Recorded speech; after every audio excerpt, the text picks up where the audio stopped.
Don't ever laugh as a hearse goes by, for you may be the next to die. They wrap you up in bloody sheets to drop you 6 feet under. Tonight, on the Midnight Train podcast, it's our 100th episode and we're friggin' excited. It's been one hell of a ride and we can't wait for the next 100. A huge thank you to all of you passengers. For this special episode, we're headed to New Mexico and discussing the unsolved case of the West Mesa murders. Get ready for some true crime, folks. Oh yeah, listener discretion is advised. Wussies. Begin to decompose, a slimy beetle with demon's eyes chews through your stomach and out your sides. Your stomach turns to rancid grease and pus pours out like melted cheese. Hello, passengers, and welcome to the 100th episode of the Midnight Train podcast,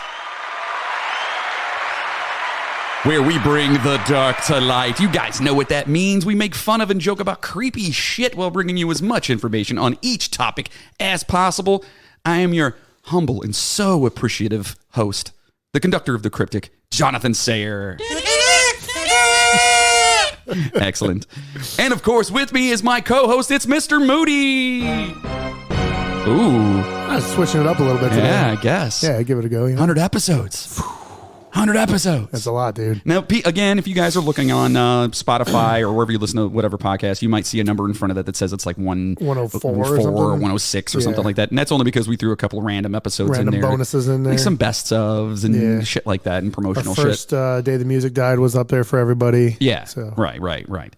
So if you see that, that's why. But this is, in fact, officially our Number 100th actual episode. Woo! I'm stoked. I know. I haven't been around for all of them. You have. No, I have. I've literally been doing this now this is the 100 weekends times in a row. Yes. It's been a hell of a ride. We've had a lot of crazy shit, which we'll talk about. Yeah. But before we get into all that, now listen, we've got a lot of things I want to announce and talk about on the show today. Oh, yeah? And we'll talk about it. But first, I don't know why you don't tell me these things. Because you just it's do better. stuff, It's and I don't better. know it's coming. It's better. And I don't like it. But it's like when I surprised you with that episode. Right. That's how I feel right now. But What is this? I want to say happy birthday to somebody. Happy birthday. Hello. Happy birthday, Jeff. Is it? It's Jeff's birthday? It's Jeff. Well, his birthday was Wednesday? Thursday. Thursday. Happy birthday, buddy. Thanks, man. I never thought I'd make it to 48. Yeah. Did you say 48? Yeah.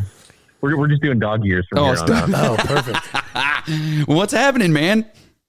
Oh, not a whole lot. Just living the dream. That's awesome. Happy 100, by the way. Yeah, 100 episodes, man. buddy. And you were a very, very crucial part of this entire thing. Most of it, yeah. For our new listeners, if you're new here, Jeff was the original co-host with me. That's right. And we started this thing off, over 100 episodes ago. And Isn't that we're crazy? Yeah. What's that? Isn't that crazy to think about? Like, if you add up all the hours and time, it's crazy. Yeah, it's That's absolutely 2 years insane. worth of episodes almost. Yeah, it's freaking insane. Yeah. It is. It's been crazy. And, we've had a lot of things happen. Like we had Riley here for a while and then he wasn't, he had to go do his thing. And then you had to go do your thing. And I'm just that stupid asshole that keeps beating his head against the wall. Two-thirds of us have had COVID. Mm-hmm. Yeah. Yeah. Lots of COVID going We had quarantine episodes. What's that? Speaking of that, we just got our second shot on Thursday on my birthday, which was awesome. Ugh. Nice. Yeah, we got really sick. I was going to say, I was going to ask you did you get it pretty bad? Did you get sick pretty bad? Yeah, we both did. And they say that if you've had COVID and you get the vaccine, you get sick on both. I was just going to say that because that's why I was going to ask you then, because I know you had it. So I was going to ask if you got it worse, because that's what I've been hearing too. Dude, I've got some mutant blood or something because I never got it. I didn't get sick from either one of the shots. That's good. Nothing. Get, man. I'm telling We you. both had it. It was weird, but you didn't get it. I know. Yeah. It's because I'm a fucking mutant. My family didn't get it either, though. Like, no one in my house got it. Like, nobody? Yeah, No. Wow. Did Sam ever get it, or? Yeah. Oh, yeah. She had a mild case of it. Like, she wasn't in the hospital like me, but she was more sick off the vaccines than I was, though. So I don't know if that had something to do with it. Oh, that's crazy. I don't know. Maybe Yeah. she had it like at one point in time. I don't know. I don't know how this shit works, dude. Glad Who you're fucking feeling knows? better though, dude. That's Yeah, and also there's a congratulations due as well good. Uh-oh. because you're getting married, right? I am. On the 4th of July. Oh, wait, where's the... There we go. I'll give you that one. Yeah, just getting married. All right, buddy. And Congrats on that. It is to Sam, right? Before I, Yeah. just making sure. When's the big day? July 4th. July 4th of this year. Yeah. Holy shit, wow, that's that's awesome. quick, Yeah, that's not. You guys have been together forever. Fireworks on our anniversary every year. There you go. There you go. There you go. You cheap fuck. Listen, I got married on my birthday, so I wouldn't forget it. All right. That's a good one. Yeah, I definitely. Yeah, so that's awesome, dude. Good. Congrats for you. And so what's been going on? Like, what do what have you been up to? I know you've been playing drums a lot lately, and just fucking doing that. And then what else? Just working? You got anything in the works? Anything cool you want to talk about? Or Not really. I mean, I've just been working, and I'll tell you, I went off the grid. I disappeared from all social media. Yeah. And we don't even watch the news anymore. And I got to tell you guys, it's amazing. You also said you're smoking a lot of weed too, though, right? I am. So there, dude, that there sounds like an amazing cocktail. That's what it sounds. We should hang out more, Jeff. I know, right? Let's finally do that episode. That's what I'm saying. We were talking about that. God, we need to just do I'm that. prepped for it now. You're what? I'm prepped for it now. I'm ready to go. Yeah, I'm gonna be that asshole that's gonna be all the whole time. You guys are gonna be looking at me like, "What the fuck, dude? Calm down. Dude, definitely got to do that. Get off the ceiling, John. What are you doing?" No, it's been great, man. I mean, I do miss everybody, and I miss all the jokes and everything. But I got to tell you, man, like not seeing depressing news every single day and hearing horror stories of how the world's going to end 50 different ways, it's awesome. Like life is good again. You know what I mean? Hell yeah, dude. That's awesome, dude. Well, that's why I don't watch the news either. People are always like, "Hey, did you hear about so and so?" I'm like, I don't know what that is. I'm always watching the news. It's great, dude. It probably just adds to my fucking stress too. I should probably stop doing that.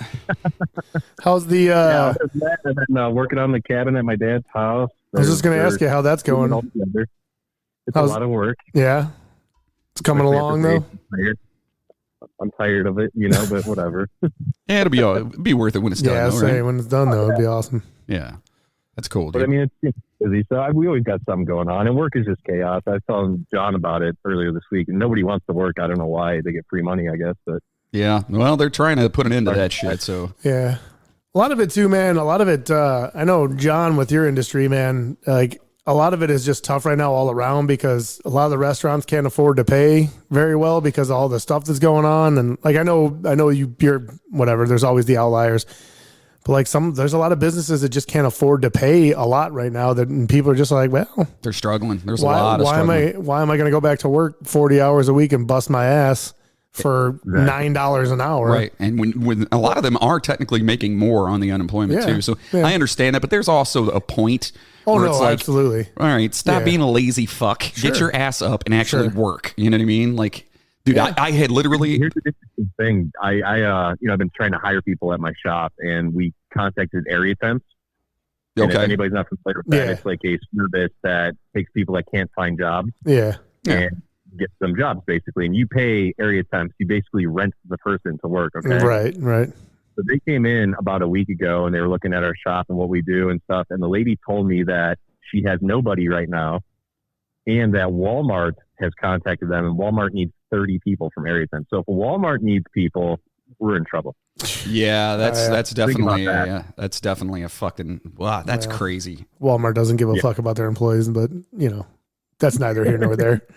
Yeah, that's fucking crazy, man. Well, but listen. I have a request. I think I told you about this, John. I want to do an episode. I want to come in for it. And Moody, you're going to love this because you've seen it in the news. Okay. But the Pentagon has confirmed a UFO. Okay. Yeah, I know what you're talking about. Moody's eyes just lit up. Let's fucking do it, man. Yeah. You know what? I say we do it, and we get high as kites. I was just going to say that should be the high episode right there, dude.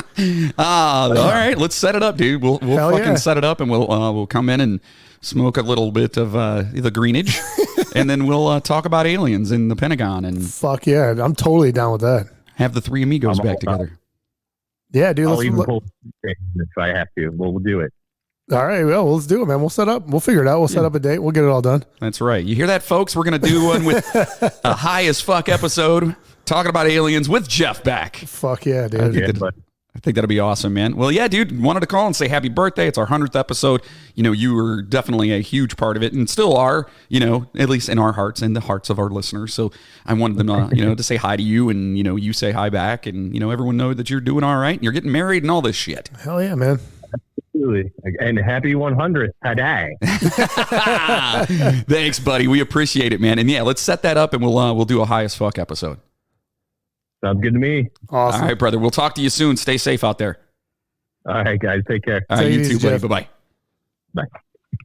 So that was Jeff. All right. And obviously, like I said, you know, he used to be my co-host. We started this thing You guys started it together, yeah. over 100 episodes ago. And, you know, life just kind of got in the way and he had to go and do his thing. Yeah, it And he happens. sounds like he's doing well. Happens. Yeah. Sounds happy. Yeah, he does sound happy. You know? Good for him. Getting married and shit. Do I ever sound happy? No.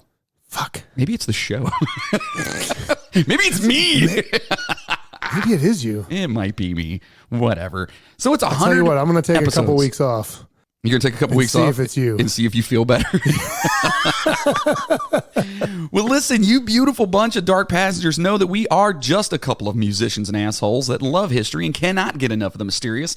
We want you all to know how much it means to us that you're listening to us at this very moment.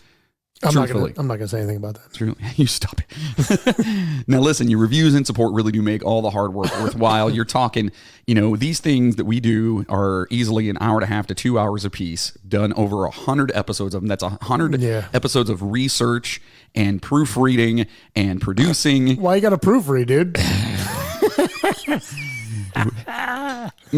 Going through the notes for this episode, the first thing I saw was something wrong. Oh, really? I swear to God. Damn it. First thing I was like, you fucker. But anyway, so yeah, there's a lot of work that goes into it. So just do us a favor. Just go in stop in the like Apple Podcasts or wherever you're listening right now and give us a 5-star review. We would love that. Say happy 100th. Say whatever you want, you know. That'd be great. You know, If you don't like it, then just don't bother and leave us alone. right, there you go. If you don't like it, Don't bring us down, dude. Don't listen. That's all. Don't bring us down. Yeah, that's right. don't need Especially no- today. We don't need no negativity in That's this right. bitch. That's right. You can also find us on Spotify and iHeartRadio by typing the Midnight Train podcast in their search bar and clicking the follow button. You'll then get each episode as they are released. And Patreon subscribers just got another drunken beer night, and we discussed the Great Prison Escapes. Yeah. And holy shit, was that a shit show. You got to send me these things. Yeah, dude. I got to send them over to you. I will. I will. I'll send them over to you at the end of the show. We'll do that today. But so what's crazy is not crazy. I mean, obviously, because we're drinking, you can hear the progression from like starting off like, hey, everybody, and to the end, it's like, okay, we're going to say goodbye. This is our last prison. What are we talking about? Right, dude. Prisons. It's just prisons. They're so funny. So if you get a chance, sign up over at the at patreon.com/The Midnight Train Podcast, or head over to themidnighttrainpodcast.com. Pick up some merchandise and sign up over there. Now, listen, I have a couple of other things I want to announce today. Today. But you know what? We're going to wait to the end. Oh, we're making, and I promise you we'll actually do it this time. Yeah, no. Yeah, we'll Not like remember. the riddle. I literally have it in my notes to remind me. perfect. Yeah, Perfect. yeah. And listen, so stay tuned to the end. We got some cool announcements. And listen, a lot of you guys know out there because you're on our Facebook group, and it's just getting bigger and bigger and bigger. Yeah. I love watching it. We've been getting tons more follows on Instagram too. I've been getting the notifications like constantly. Yeah, we get a ton of those. So thank you for that. To find us on Twitter, wherever you guys can, whatever. And listen, a listener suggestion was, because we talk about movies all the time, and movie quotes pop up all the time. all the time. So what we've decided to do is we're going to make it a drinking game for you folks. So those of you listening at work, have fun. Yeah. If you can. If you're cracking yourself a beer, or you're cracking yourself some Macallan 12 year that we have here specifically That's for right, the buddy. 100th fucking episode. That's our toast today. Our toast today is going to be Macallan. It's some single malt scotch. Is it scotch? Yeah. Scotch whiskey. It's going to be amazing. So if you guys are out there and every time we do a movie quote, and listen, we're not going to force them in. It's just if it fits right. If it comes out, if it feels right, it feels it. right. Yeah, but every time we do one of those quotes, you guys got to take a drink. And I think it's amazing. We want to know how fucked up you get. Right. And not just for today's episode. From now on. From now on. Yep. So set aside some time, grab yourself a drink, Get cozy. Like Right. we talk about, Right. man. Exactly. In fact, let's turn down the lights. Okay. Adjust our seats. grab a drink like some Macallan 12-year, and let's get spooky. But first of all, here's a toast to all you beautiful motherfuckers for a 100th episode. I love it. Good. We'll fix that. Cheers, bitches. Yeah! Moody's pouring us some deliciousness.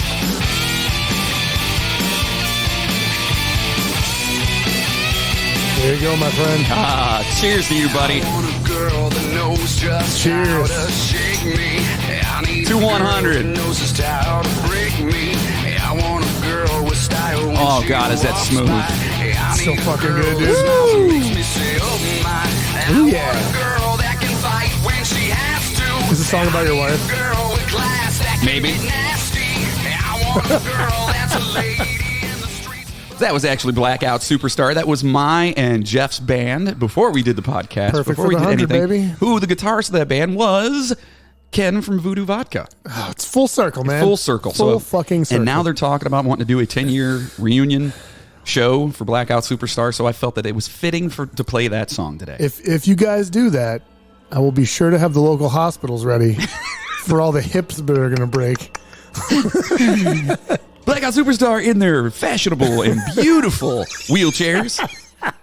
Yeah, that'd be fun. So yeah, if you guys are interested, you like that song, go find it. It's on everywhere you can listen to music. So yeah, go find it, whatever.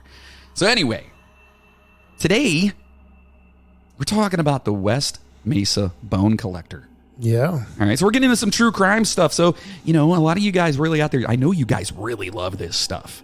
I know you love the true crime. Because, in fact, some of the true crime ones have seemed to be our highest rated that we've done. So, hopefully we're doing them right. We do try to, we try to limit the true crime, so to speak, because we know that there is just a fucking billion podcasts out there that do true crime. I feel like every other podcast is. It's all true crime now, yeah. So, and it's big. It is. We like to give you guys a little bit here and right, there. and we like to talk about the stuff that is still not solved. That's our biggest thing. Okay, so picture the scene. It's a beautiful day outside. You're walking your dog and soaking in the sunshine. I like it. It's relatively peaceful and quiet, and you're enjoying your time out with your little pooch. Okay. Which I do very much. I love Do my you? dog. Oh, I love my dogs. What could possibly ruin this moment? Well, what if your dog started acting strange, pulling you towards a spot in the dirt? He keeps pawing at it and won't leave it alone. Okay. Eventually, he unearths a bone. Oh. No big deal, right? No, It's no. a bone. I mean, my dog's found bones before. Right, you find animal bones all the time on your walks. My dog rolls in dead shit and then he smells. I know, it's so weird. Ugh. Mine does it all the time. I see her do it in the backyard. I'm like, God damn it. Now you got to get a bath. Okay, but this bone seems a little bit different, okay? Different. Yeah, it's a little longer than most bones you've seen before. Okay. It's just not, it's not the normal kind of bone. Okay. You get kind of creeped out. I could see that. Because you're like, what the fuck? Maybe it's a dinosaur. Right, but you got that feeling, it just completely ruined the moment because you were having a good time. All right. And then all of a sudden... I could do that. Yeah, I can see that. Yeah, but it gets worse. It gets worse. On a whim, you decide to take a picture of the bone and send it to your sister, who's a nurse. Oh, that's good. Okay, which your sister is a nurse. My sister is a nurse, yes. Yeah, very awesome. She would know. Yeah. Your good time is officially ruined when your sister confirms your suspicions. Uh-oh. The bone is, in fact, not animal. No? It's human. Oh, man. A human femur, Femur? to be exact. Femur? I just met her. What the fuck? Were you waiting for that one? No, I wasn't, but This is the exact scenario that led to the discovery of one of the, if not the, largest crime scenes in American history, and a series of crimes that would, as of yet, go unsolved. Christine Ross was the unfortunate soul that came across the body in the scenario described at the outset of the episode. Yep. She was walking her dog Ruka in an area that had recently been cleared out for a new neighborhood to be built. After the bone was found, she called the police, and that's when things got crazy. So let's get further into the story. Should we? Yeah, I think we should. Yeah. Let's do it. The West Mesa is an elevated landmass lying west of the Rio Grande, stretching from south of Albuquerque northward to Bernalillo. I don't have it in front of me. I don't know. It's either Bernalillo. It has to be because it's I don't either have it in front of me. I'm soaking in the story today. it's either that or Bernalillo. So Bernalillo. and Bernalillo. I'm going to say that. In the state of New Mexico, a large portion of West Mesa is part of Petroglyph National Monument and is bisected by Interstate 40 and historic Route 66. That's where everyone gets their kicks, right? From what I've heard, They get their kicks there, on yeah. Route 66. There are numerous subdivisions with new homes being built on the lower portion of the West Mesa as the city of Albuquerque continues to expand further to the west. Oh. Further west on the Mesa are the mobile home communities of Payarito, Okay. located to the south of I-480 or I-40. 480. That's didn't know it went that far. That's the one of the highways by us, Yeah. by the way. So I don't think it goes the that one far. I take to get here. Right. And Lost Horizon, located about half mile north of I-40. Now, the bodies of 11 women and one unborn child would be uncovered in West Mesa. Yeah. Ugh. It would take a year to identify all the victims. Police would follow many leads, but to no avail. We're going to look at the victims, then discuss the most likely suspects and evidence, to find out, there possibly could be a serial killer. Possibly. And even discuss how this may be connected to a small sex trafficking ring that could be a part of a larger global ring. Hack! Shit, man. Having two daughters, especially, that shit creeps me out. Yeah, I've got 3. Can't even fucking imagine You know that. what I mean? Yeah. That's why Daddy has These yours are like older though. They can like shoot somebody. Yeah, I need to teach them all how to shoot. Yeah, do. I would say so. I do. Yeah, we got to get out there. That's why Daddy has guns. I think I'm gonna have to teach my kids how to shoot too. Now. You should. Absolutely. Should we just get all the kids together for a shooting session? As hillbilly as that sounds, fuck yeah. I'm in. So the story may start earlier than you think. In the early 2000s, in an area called the War Zone, a tumor began to spread about a tumor? A tumor, Moody? Oops. I'm going to say that's a rumor began to spread about a killer in Albuquerque. There were stories of a killer roaming the streets and murdering sex workers, which it always seems that's what happens. And I get it. They're the least amount of the people that I believe they call them the less dead because people don't care as much. they just don't care as much. Which is ridiculous. It's ridiculous. It's so stupid. But that's how it was, especially back then. Yeah, I agree. I mean, now it seems like people are actually Honestly, giving they a should shit. just fucking legalize that shit anyways. Absolutely. If someone wants to do it, let them do it, man. Right. I It's agree. a viable way to make a living. I guess it's the oldest profession, I hear. This is what they tell us. That's what I hear. So the War Zone is an area now known as the International District. It is one of the most diverse areas of the city. Trying to church it up. Yeah, make it fancy. It is also one of the poorest areas in the city and has a high crime rate. A 1991 article from Albuquerque Journal described East Central as, quote, a loose-jointed carnival of sex, drugs, and booze. Sounds like my kind of place. I know. Real quick, I put it in at the end too, but the Albuquerque Journal is where I got a majority of the information on this episode. They did this fucking killer, report. Expose. Yeah, basically, and it's phenomenal. It's Awesome. Phenomenal Well, report. cool. Yeah, so if you guys get a chance, go and look that up in 1991. But you know what? We'll just tell you what it says. Yeah, you don't have to look it up. It's, Right. So we're gonna they tell you all about it. They said this place was just riddled with drug dealers and Yeah, it was prostitutes operating apparently pretty openly. bad. Yeah. In 1997, the city put up barricades in the neighborhood to make it harder for criminals to get in and out. What? Fucking walling them in, baby. Jeez. Eventually, thanks in part to efforts by neighborhood residents, the crime rate decreased and the barricades were removed. Well, that's nice. Okay, you can come out now. Yeah. Jesus. In 2009, residents who resented the War Zone, the name War Zone, persuaded city leaders to officially rebrand the area as the International District. Yeah, make it sound better. Sounds better, yeah. All right, highlighting its diverse community rather than crime. The first international festival was held later that year, and despite these changes, crime has continued to be an issue in the neighborhood. Yeah. Sucks. So you can change the name. It's, the whole lipstick on a pig thing. Lipstick on a pig. So many looks. TV shows count. That's your first drink. Yep, there it is. No, that's actually a movie. That's the Simpsons movie who does that. It was the movie. You're Harry right. Plopper. Yep. Yeah. Harry Plopper. So many looks.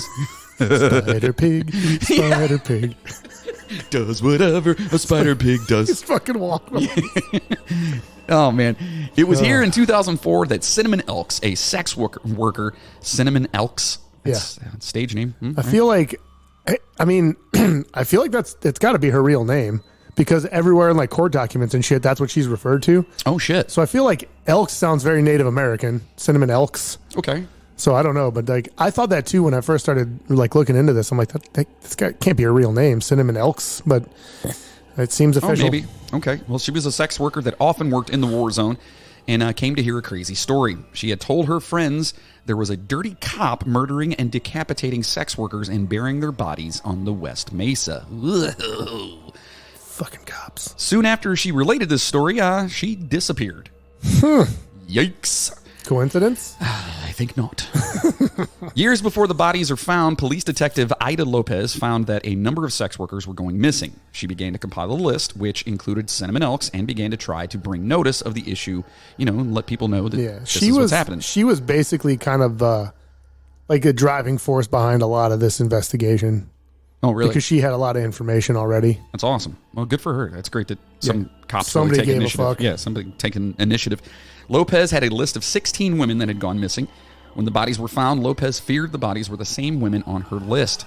She was partially correct. 10 of the 11 women identified were, in fact, on her list. Holy shit. Yeah. Oof. I still don't think they've ever found the other 6. Holy shit. From what I can tell. Oh, my God. Unless I missed that, which is possible because I'm an idiot, but... No. So for homicide investigators, the case posed challenges from the start. Dirk Gibson says he's a communications and journalism professor at the University of New Mexico who has authored numerous books on serial killing. So he says that that's what's going on, right? Yeah. Okay.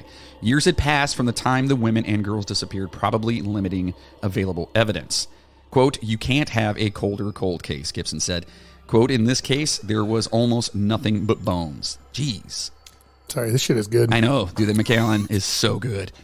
And here I'm like talking. I'm like drooling over it. So good. If you guys like scotch, definitely try some. Oh, it's good. This is like a $60 bottle of scotch. It's good shit. Yeah, it's good as fuck, though. Okay, so now let's take a look at the victims. All but one of the women were sex workers from New Mexico. Many were known. Just go ahead. Sorry, real quick. I was going to say there's only one that wasn't on her list, and coincidentally, it was the only one that wasn't from New Mexico. And was she the only one who wasn't a sex worker? No, she was a sex worker, okay. but she wasn't from New Mexico. Okay. There was one that wasn't from New Mexico. It sounds like she just had the unfortunate. It was kind of like wrong place, wrong time kind of thing. Yeah, that sucks. So let's take a look again at these victims here. Many were known to live hard lives. Several were mothers. None of them deserved, obviously, what happened to them. I mean, it's freaking disgusting. Jamie Barella, 15. Oh, my God. Was last seen with her 23-year-old cousin, Evelyn Salazar, heading to a park at San Mateo and Gibson Southeast in April of 2004. Neither woman was ever seen again until their bones turned up in the mass grave site on the West Mesa in 2009. So both of them, like cousins? So the one cousin was a sex worker, and that 15-year-old was not. And that's why I'm saying, like, wrong place, wrong time. She just happened to be with her cousin. Oh, man. She was probably coming in to visit. Something. Hang out. Oh, they were just hanging out for the day, and she just happened to be with the wrong person. Well, Jamie, the 15-year-old, was the final skeleton to actually be identified almost a year after the first bone was found. Yeah, these are in no particular order, by the way. This isn't like in the order they were found or anything. Okay. So. But Jamie's mom believed investigators would find her daughter's body long before she was named. Unlike the other West Mesa victims, Barella... I'm going to say, am I saying that right? Barella? It's either Barella or Barella, yeah. One L, so... It's probably Barella. Barella, yeah. She had no known prostitution or drug arrests, whatever. She was 15, for fuck's sake. Right. You know what I mean? Well, the other girl was, too. One of the other ones that get caught. Oh, there's another... Oh. One of the other ones was 15 as well. Evelyn Salazar was reported missing on April 3rd, 2004 by her family. She was 23 when she disappeared. She's the cousin. Right. She was the 10th victim to be identified, and her 15-year-old cousin Jamie was, again, the final one. The two were last seen together at a family gathering and then went to that park at San Mateo, or headed there. Mm-hmm. Salazar liked camping and outdoor activities, was a good cook, and taught her daughter how to roller skate, according to her obituary. Oh, it's fucking... No, there's a lot of like obituary stuff in here, and it just makes it feel even worse about it. Fucking made my heart just fucking sink. Ugh. A lot of them had kids, like young kids too, and it's just like, fuck, dude. Man. So this one might be a little bit rough, folks. So that's why just drink more. Yeah, there's some stuff in here that can definitely... Yeah. Ugh. So let's talk about Michelle Valdez. The last time Dan Valdez saw his daughter Michelle, he asked her to not stay away too long. Michelle Valdez had a daughter who she cared for deeply and had a big heart, Dan Valdez said. Quote, Michelle was quite a gal. She would give you the shirt off her back if you needed it. He says, quote, she was good-hearted, kind, and didn't deserve what she got. I mean, yeah, obviously. Agreed. He said he couldn't remember exactly when she got involved with drugs, but she started disappearing for days, sometimes a week at a time. Later, it turned to months. When she did not show up, he would give her small sum. When she did show up, he would give her small sums of money, even though he knew that she was just going to use them on fucking drugs. Yeah. In the hopes that she would, come back.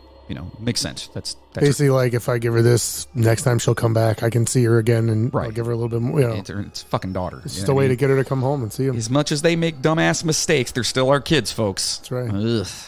Eventually, she stopped altogether. Dan Valdez reported her missing in February of 2005 when she was 22. Her bones were the second set to be identified in late February of 2009 after investigators started digging for bodies.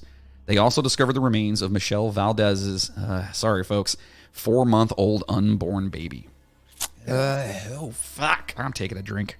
Yeah, it's rough. Oh, man. Michelle had dreamed of one day being a singer, her mother said, or maybe a lawyer like her aunt. Quote, drug addiction certainly wasn't the lifestyle she wanted, Jackson said. Quote, she wanted help, but she didn't have money or insurance, so it was very hard for her to get it. Yeah, it seems like it's one of those perpetual... cycles. Yeah, it sucks. Oh, my God. Veronica Romero was 27 when she was reported missing by her family on Valentine's Day of 2004. Her family laid her to rest in July 2009 after her body was one of the 11 unearthed. Quote, we're putting her to rest finally, but considering what's been done, and now we're finding out more of what's happened to her, and it's sad.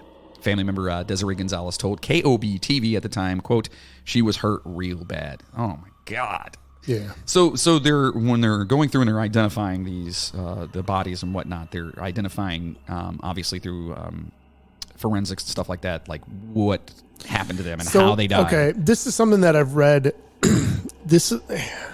I've read in certain. I read a couple of different accounts of this. I read in a couple spots that they didn't have enough to go on to tell what happened to the girls.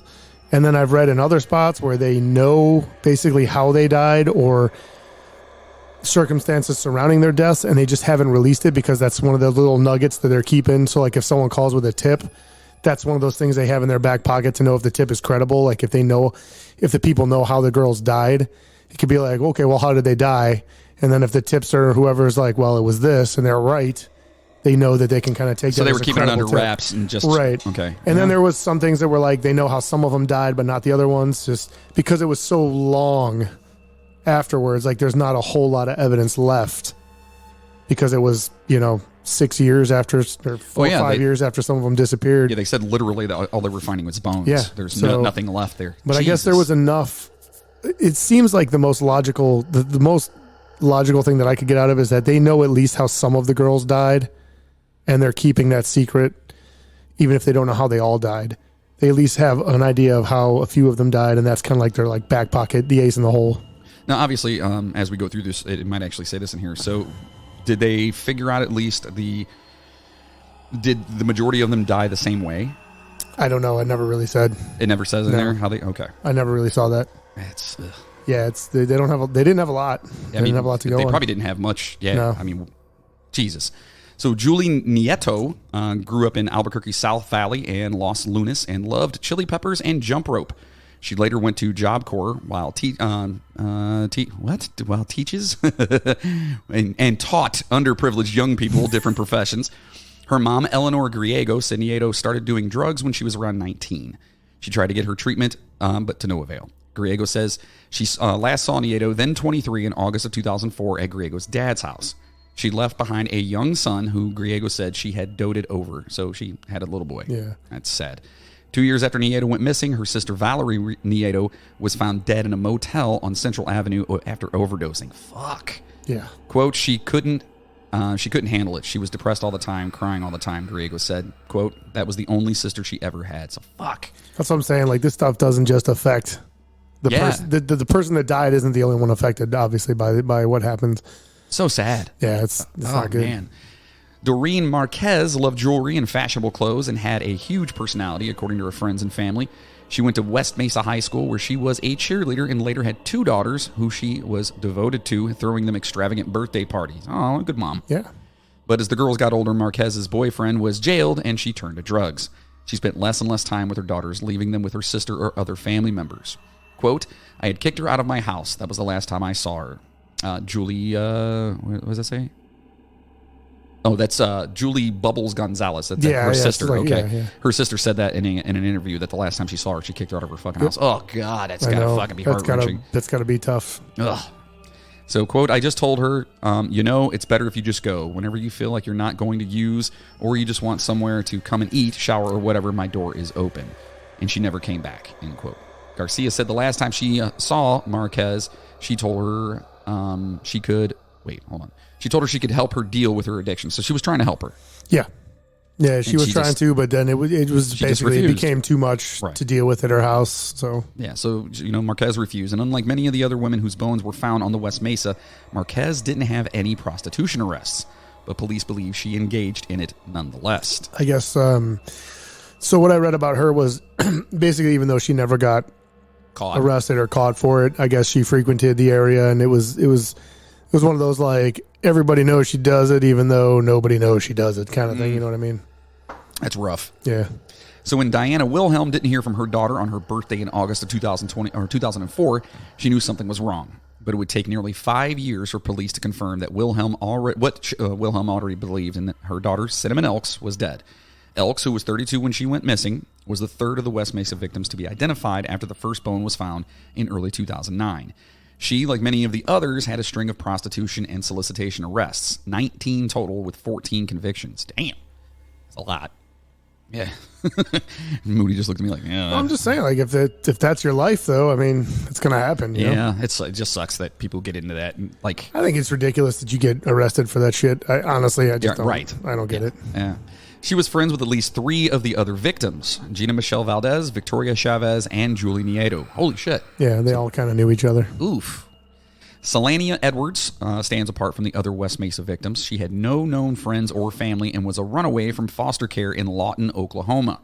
Edwards, who was 15, was the only African-American victim. She never knew her father and last saw her mother when she was 5. Oh, my God. Yeah. The other thing that's weird, it's kind of weird about that is it mentions that she's the only African-American victim.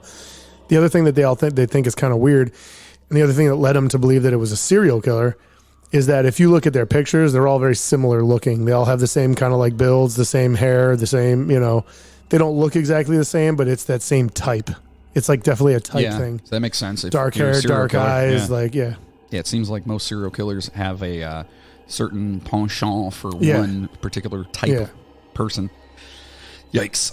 Again, police believe she may have been a circuit girl, meaning she was traveling along the I-40 corridor as a prostitute.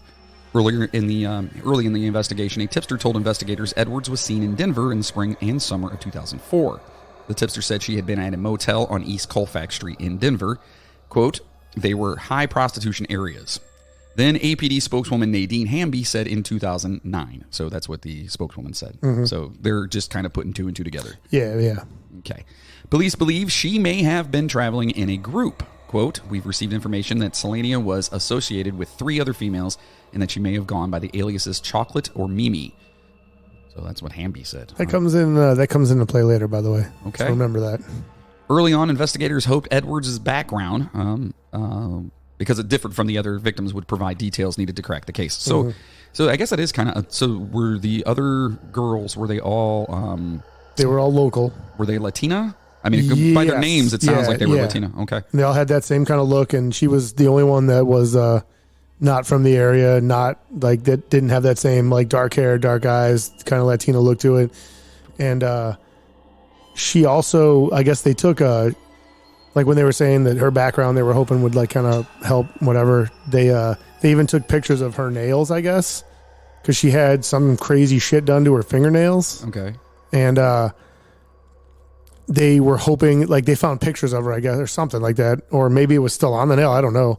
But they said that they had taken pictures of her fingernails because there was like some crazy shit with them, and they were hoping that somebody, like either nail technicians or somebody in the area, could that identify maybe, it, like in Colorado and Arizona and whatever, that could hopefully like identify, like, yeah, I did that.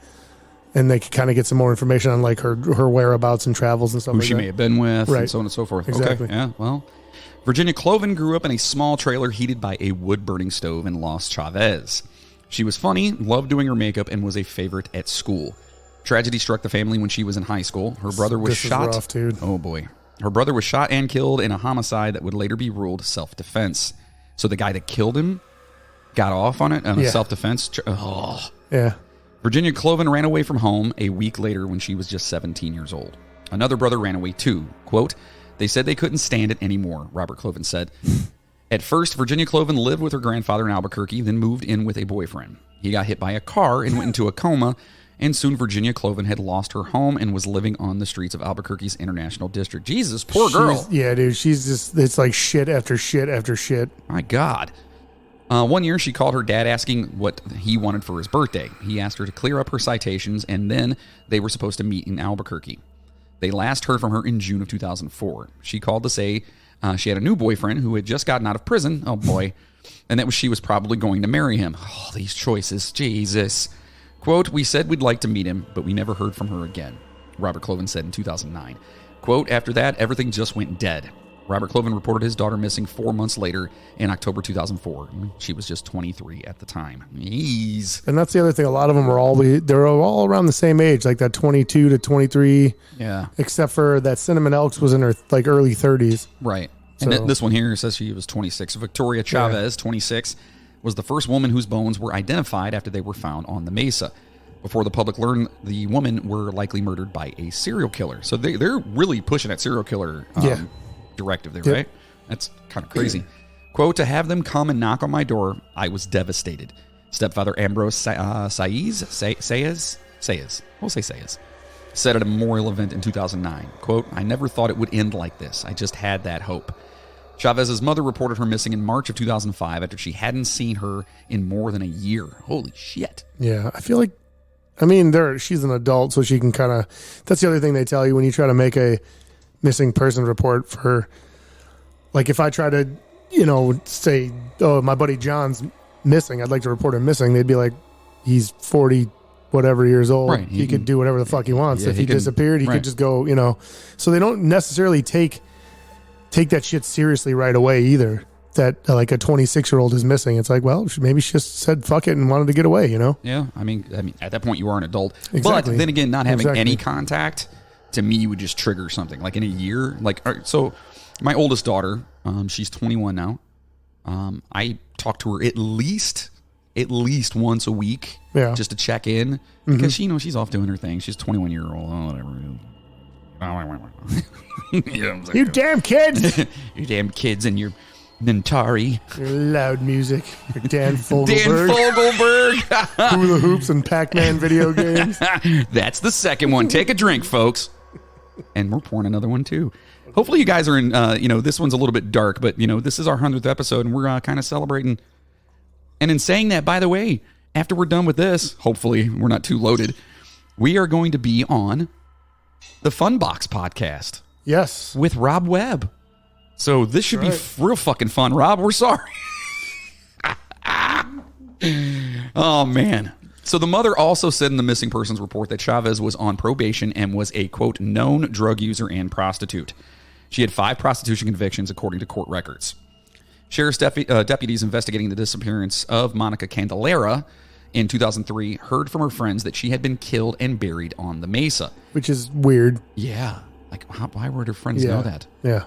It turns out those friends were fucking right. Okay. When the 21-year-old never showed up, detectives turned it over to the Bernalillo County Sheriff's Office cold case unit. The case stayed cold until she was identified as one of the women found on the Mesa in 2009. She was last seen near Atrisco and Central and Southwest Albuquerque. Deputies said she lived a, quote, high-risk lifestyle and may have had gang ties.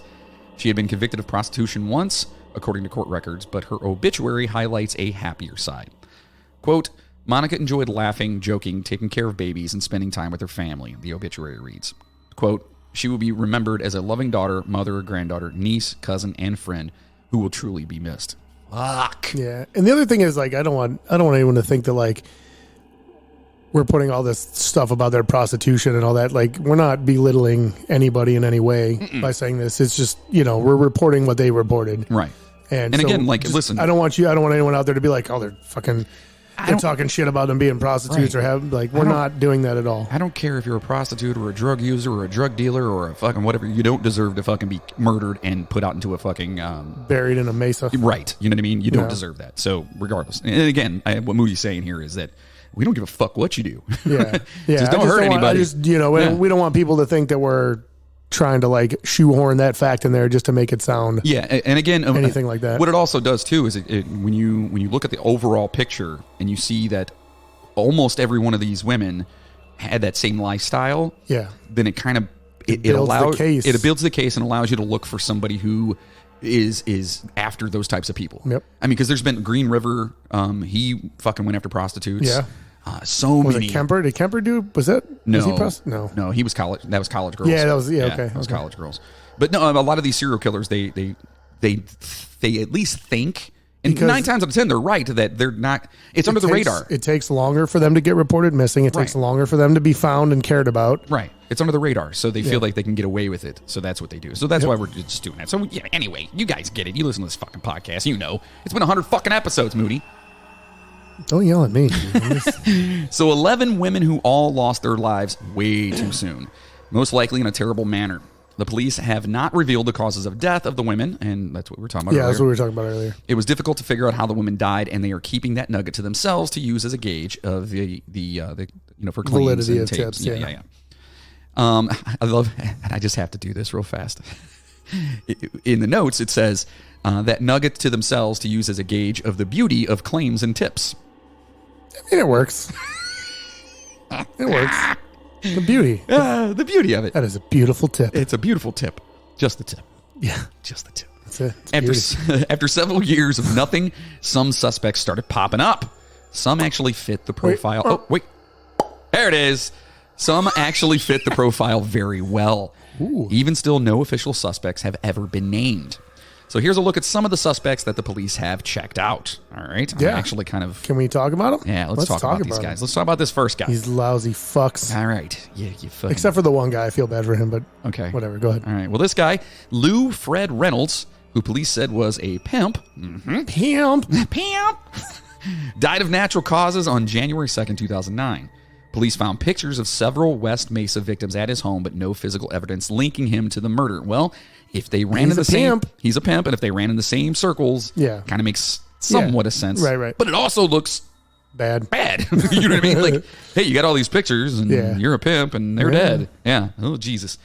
Reynolds of Albuquerque was arrested in 2001 and in 1998 on suspicion of promoting prostitution. Reynolds was supposedly very focused on some of the West Mesa victims back when they were still missing. Lori Gallegos and Amy Reed both have connections to the mystery. Reed's sister and many friends started to disappear around the same time. Gallegos' close friend Doreen Marquez vanished in 2003. Gallegos said her search led her to Reynolds, who supposedly ran an escort service. Quote, when I met Fred Reynolds, I wasn't looking for a suspect of a myrtle. Jesus Christ. Myrtle. Am I not murdery enough for the murder club? That's 3, folks. Take a drink. Anyway, quote, when I met Fred Reynolds, I wasn't looking for a suspect of a murder case at that point. I was looking for my friend that was missing, said Gallegos. In October 2008, he showed her pictures of Doreen. He also had photos of missing women he claimed he was looking for. So he's telling people that he was telling her that he knows these girls. Hey, these girls are missing. I'm looking for them too. You know, like I don't know if they worked for him or what. See, here's my thing with that too. And by the way, not validating anything when it comes to whatever. But if these are girls that say worked for him, then he's missing money.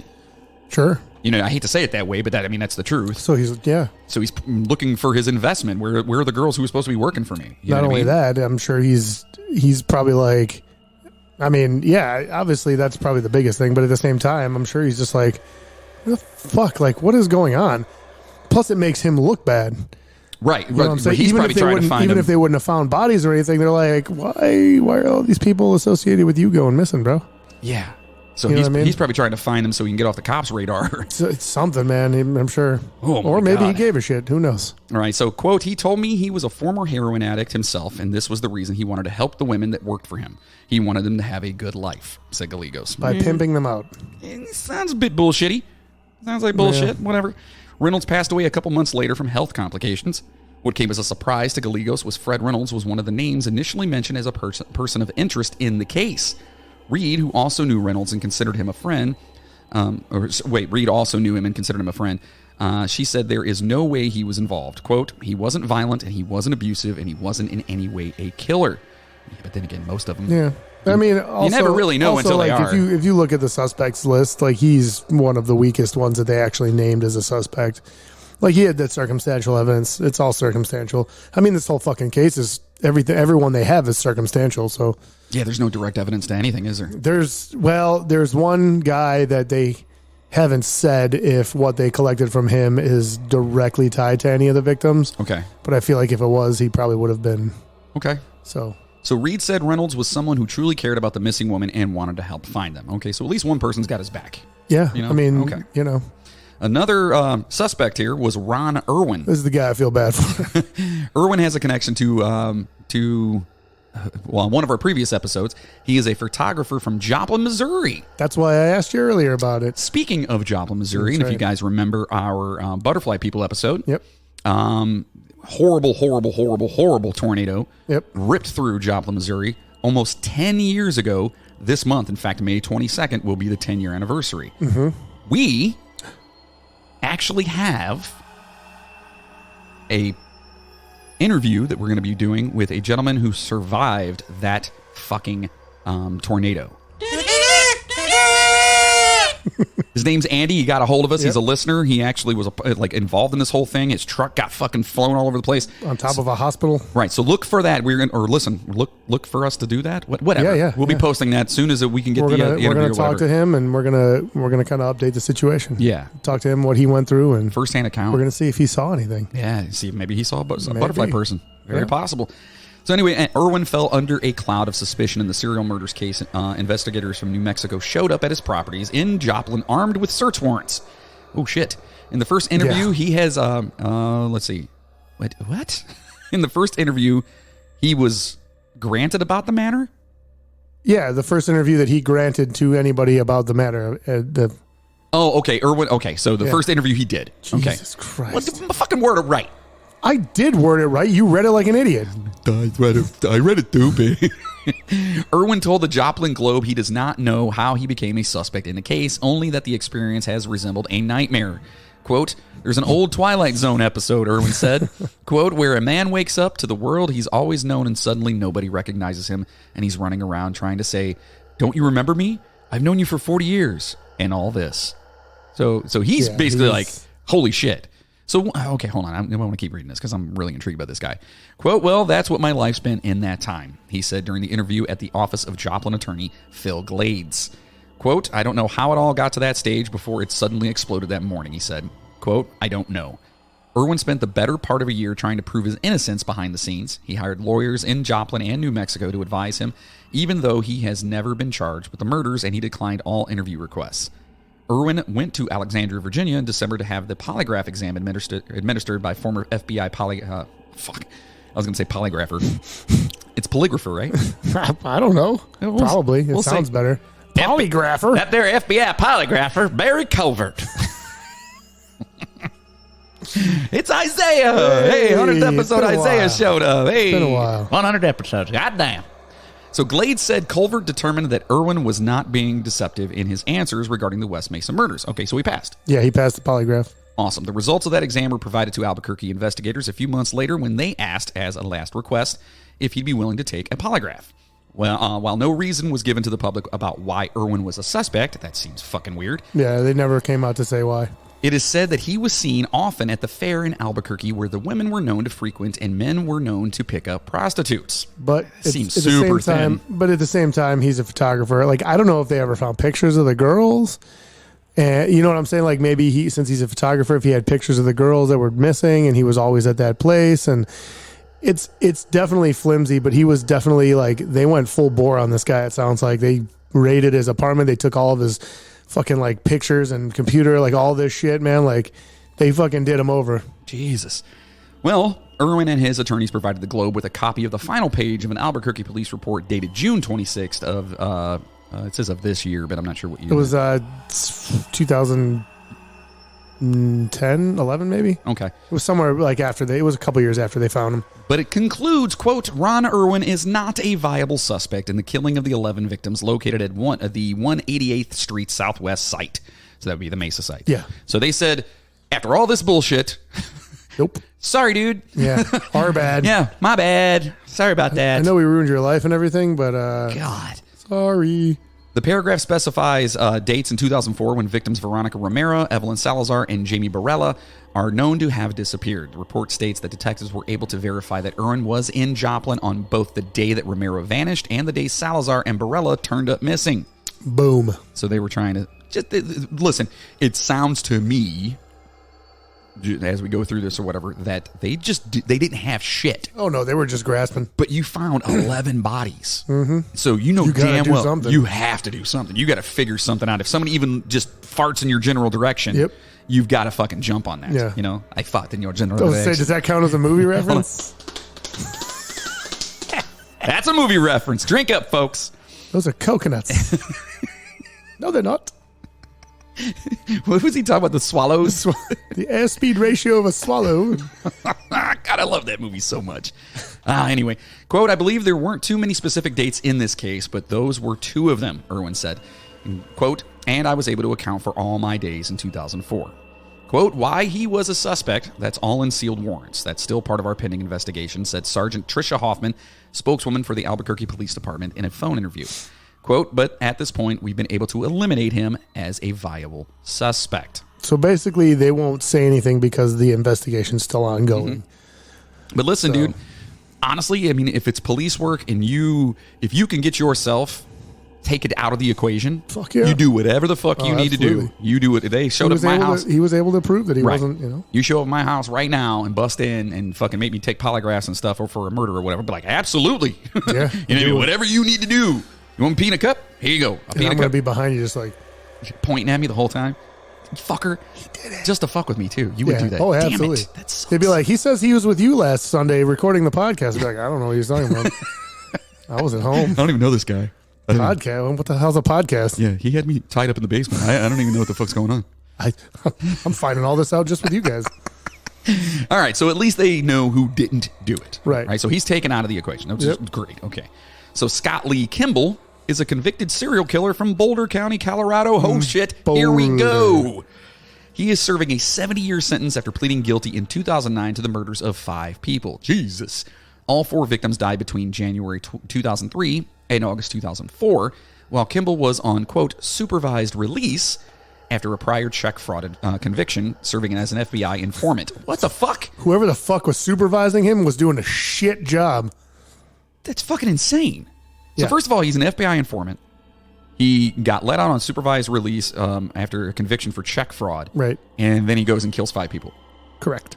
What the fuck? There's a lot more to the story. It's I mean, basically like when he was in prison, I think it was his cellmate or whatever was talking about either his ex-wife or something along those lines and like all this bullshit and how he wanted to kill him and this and that. But his cellmate, I guess, was never getting out. So when he got out, he basically killed the people that this dude wanted to kill, it sounds like. That sounds like a bonus episode is what that sounds like to Could me. be. That sounds Could be, like buddy. a bonus episode. Yeah, Absolutely. yeah. By the way, we have another bonus coming up for you guys. Yeah, buddy. And it ties into last week's episode. Last week's episode. Yeah. So make sure you guys, patreon.com/the Midnight Train Podcast. Yeah. Make sure you guys are signing up. Check it out. So anyway, he's a convicted serial killer. The guy's kind of a dickhead. In December 2010, Kimball told a cousin that he had been proposed as a suspect in the West Mesa murders in New Mexico, which were committed during the same 2003 to 2005 time period. He denied involvement. Even though he's denied involvement, he has boasted about committing other murders, although authorities have yet to uncover direct evidence to back up his claims. Oof. Yeah, so he got convicted of killing. So actually, I guess they've only found 4 of the people that he supposedly killed, and the other one they haven't found the body yet, but they assume that she's dead. So what did he get is, he's serving 70 years. Yeah. Right? So at that point, wouldn't you just, if you did it and you're already in for 70 years, wouldn't you, because he's probably going to die in jail. Yeah. wouldn't you just be like, okay, yeah, I did that. This is what I did or whatever. Because if he's a dick enough to kill people, he's a dick enough to be like, well, maybe I did it, maybe I didn't. Oh, he's one of those bastards. That's how I would be. You probably would. I would be. I'd be a total asshole. Yeah, see, I wouldn't kill anybody. Yeah, how's that? I can't say I wouldn't. I can't say I wouldn't. I'm going to take that back. Yeah. You guys listen to us. You know. Get your stickers. Yeah. Those stickers are coming soon. Hashtag safe for Moody. Coming. Another suspect and one of the most viable ones was Lorenzo Montoya. I am Lorenzo Montoya. You killed my father. Prepare to die. There's another one, folks. Drink up. Cheers. It goes down smooth. That shit is fucking delicious, dude. Really oh my good. God. It's like too good. All right. So Lorenzo Montoya, This guy's a piece of shit. Yeah, he was killed while in the act of committing another murder. Oh, shit. Oh, yeah. When Lorenzo Montoya was killed in 2006, the bodies of the West Mesa victims had not yet been found. Nope. Police Chief Ray Schultz said at the time that police had been looking into him in connection to prostitutes who had vanished from the city. Yep. Ooh. He has since been named. That's a crazy story, too. Yeah, he's been named as a possible suspect in the West Mesa deaths. That's likely because, like another possible suspect, Joseph, is it Blair? Or Blair, who we'll actually talk about here in a minute. So Montoya cruised the East Central Corridor and was known to be violent. Dickhead. His first prostitution-related arrest was in 1998 when he picked up an undercover detective posing as a prostitute. Okay, here's my question on that real quick. Because they're not allowed to entrap you, right? Isn't that fucking entrapment? You would think so. Like, how do they get around that? There's got to be some bullshit shit. law? Yeah, there's something there they get away with. I mean, there has to be, right? I don't. Because technically, aren't all sting operations considered, and like undercover cops and stuff, aren't those all technically entrapment? Yeah, that's what I'm saying. Like, how do they get away with I this think shit? the laws for entrapment have to be like really defined. You know what I mean? Yeah. Because I feel like this stuff's a little bit like they have Gray more wiggle room. area. Yeah, very gray. All right. Like my beard. Mine too. I got that streak, dude. Yeah. I got them on both sides. Right here. I do too. Yeah, One here and I got one right here. Yeah. Looking fashionable in our old age. Fuck yeah, dude. ladies love that. Sexy as a motherfucker. That's salt and pepper. It's hilarious. Too bad that's the only thing I got going for me. Yeah, it happens. Oh, by the way, he offered her $40. So, I don't know. Is that a good going rate at that time? I have no idea. Yeah, I have no idea. I don't know what it costs. I don't know what it costs. I feel like $40 doesn't get you a good one. I don't know. I'm just like, I don't know. I don't know what the rates are. You know what I mean? Because you hear about all these escort services and stuff, and you hear like, yeah, she's $1,000 a night. I have side note here. I have a friend of mine, and I'm not going to mention any names. Was it Jeff? It was not Jeff. I will expunge him from that. I'll take him out of that. And we know it wasn't me. Yeah, it is somebody we both know, though. Really? Yes. He actually hired a prostitute when he was out in Vegas one time. And he said it was like the most weird, obscure I know. fucking Okay, thing. I know exactly what you're talking about. I've heard this story. Oh, have you? Yes. So you know what I'm talking Yes. about? Yeah, he just said it was just like fucked up, Yep. the whole thing or whatever. Yep. Yeah. So we should ask him how much it costs. Dude, I think is that when we were on tour? When we were all out in Vegas? I think that happened when we were all together. Well, I don't think we're talking about the same person. Ooh. Now there's two? Maybe. We're going to talk. We'll talk all right, after we'll this. figure it Yeah, out. we'll talk after this. But yeah, that's fuck. If you're And listen, listening, you know who you are. and if you're not from the States, obviously, Las Vegas, it's actually legal in some parts of Las In Vegas. certain counties, Yeah. it's like weird. Like it's not just straight legalized, but there's areas sections and that you're allowed to, there's the actual ranches where you can go and Bunny Ranch. and pay for it. Yeah, there's a couple of them, if I'm not mistaken. I don't know. The Bunny Ranch is the big one. The Mustang something. I don't know. Yeah. I've never done that, and nor shall I ever, because my wife is she scares me. Just saying. Well, yeah, but if you did it in the past, John. But I didn't. I never did. But if I'm too cheap to do that, if dude. you did, wink, wink. I'm too fucking cheap for that. I agree. I am. I'm too cheap. I'd rather just agree. fucking, just scrub one out and be done. Fuck You know yeah, what I mean? dude. Like, fuck it. Save myself $40. And a disease, maybe. Yeah, possibly. Yeah. Well, I mean, we all have disease. Anyway, she took him to a motel room near Washington and Central where officers then arrested him. Bye-bye. Imagine you just like expecting to get laid. You walk into the room and they're just like, hey, like, fuck. He's all like, oh, man, this is going to be awesome. They're arresting him. I'm going to make her do all kinds of weird shit. And he opens up the door and, man, fuck. Sir, could you please not have an erection while I arrest you? Can you put that away, please? Pull your pants up, and then we'll cuff you. So that apparently didn't deter him, though. Okay. No. So in 1999, He's a go-getter. Yeah, he's just so. He ain't no quitter. Nope. In 1999, Vice detectives watched him pick up a prostitute near Central and San Mateo and followed him to a dark, dead-end road near the airport. The airport? Oh, the Edport. The airport. Airport. That's where all the Eds fly out of. In the Ed. They're up in the Ed. Anyway, police believe they caught him in the act as he was trying to rape and strangle her. Yeah. Fucking piece of shit. Montoya had apparently never planned to pay her. He only had $2 in his wallet. Yeah, it sounds pretty suspect to me. Here's your $2. Yeah. I want my $2. Here's another one, folks. Drink That's up. technically 2. Yeah. Because mine is from a different movie than that. Oh, is it? Yeah. Oh, what movie was yours? It's Dirty Work. Oh, nice. The homeless guys where he's like, here's your $2. Yeah. I was doing the John Cusack Yeah. movie. Yeah. I said doll hairs. He was arrested, but the case was later dismissed. Interesting. Yeah, but 4 years later, he was still at it. Detectives watched him pick up a prostitute on Central Avenue and arrested him. The woman told officers he paid her $15. I don't know who looks worse in that scenario. You know what I mean? Like he did it for 15? Yeah. Or he But we don't only know. gave We you don't know. 15? She might have just been giving him a handy or something. That's true. 15 for the old rub and tug. Sounds reasonable, right? See, I could save $15 and just stay home.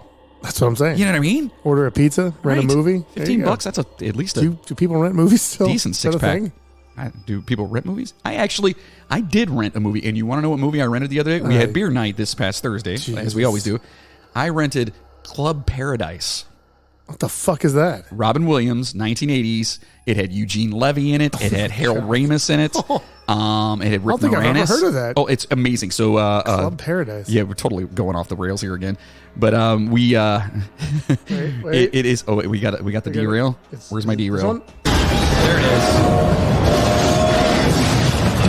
It's a good time for a drink. So it's an amazing movie. Robin Williams, he's a firefighter, and he goes into a house to save somebody, and it collapses on him. So he says, "Fuck this," and he goes and buys a resort in like Jamaica. Nice. And so all these people are coming in, and whatever, and like Eugene Levy and Rick Dude, I Moranis. fucking love Eugene Levy. Amazing. I love. Dude, what's that show? Schitt's Creek. Yeah. Fucking amazing. I've only caught a couple episodes, but Dude, it's brilliant. It's brilliant. Absolutely brilliant. I was so sad when it ended. But anyway, Eugene Levy and Harold Ramis were trying to score pot the entire time they were there.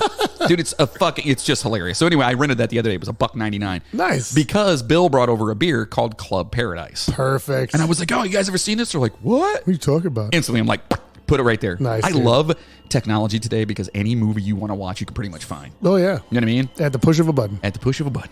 God, technology. We sound so old. I know.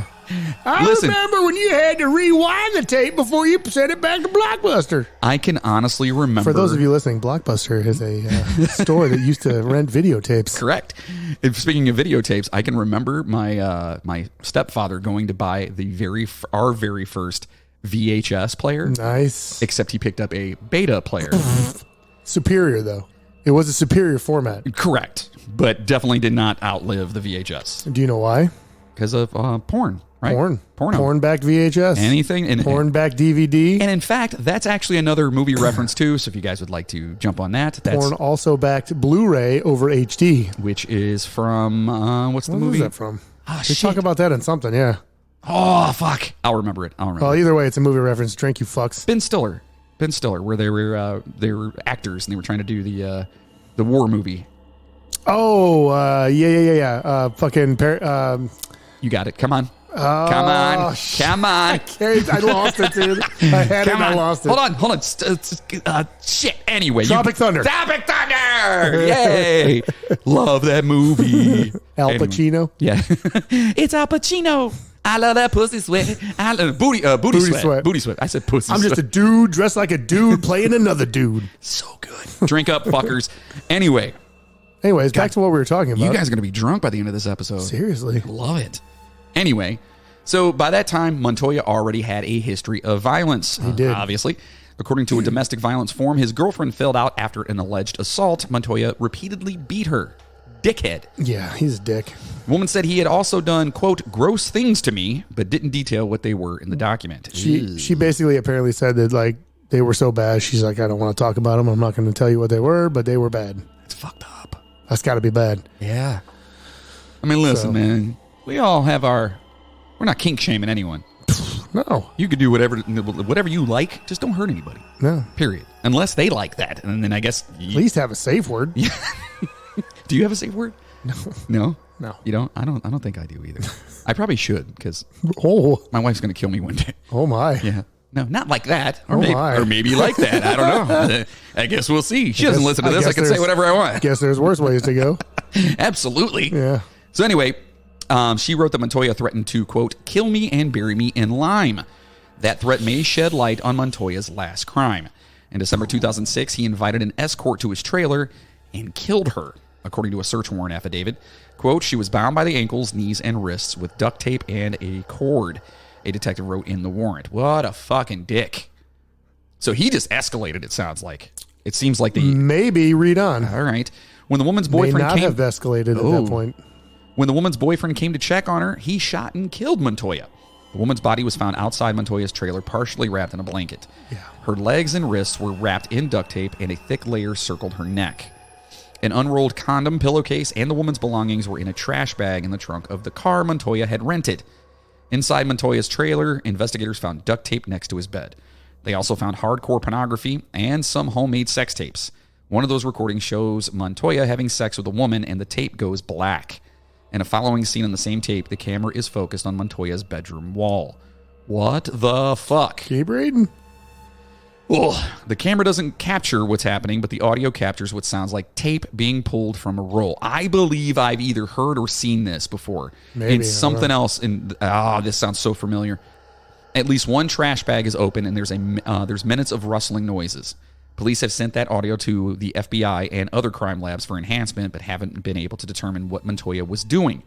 2 years after Montoya's death, the decomposed remains of the West Mesa victims were found.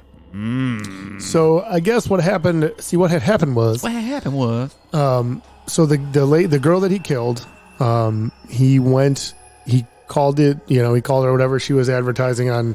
He said that he found her in a chat room. So they still had chat rooms apparently at that point.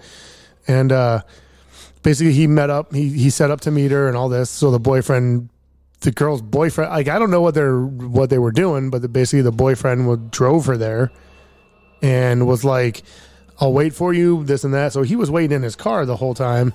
And basically it was one of those, like, was he pimping her out kind of thing? Maybe, I don't know. Or it was just like a mutual, like, go ahead, I don't care kind of thing. Maybe he's there to protect her kind of thing? Yeah, I think he went there to his kind of protection as well. And it was one of those, like, he was sitting in the car and he's like, something doesn't feel right. This is taking way longer than it should, like, whatever.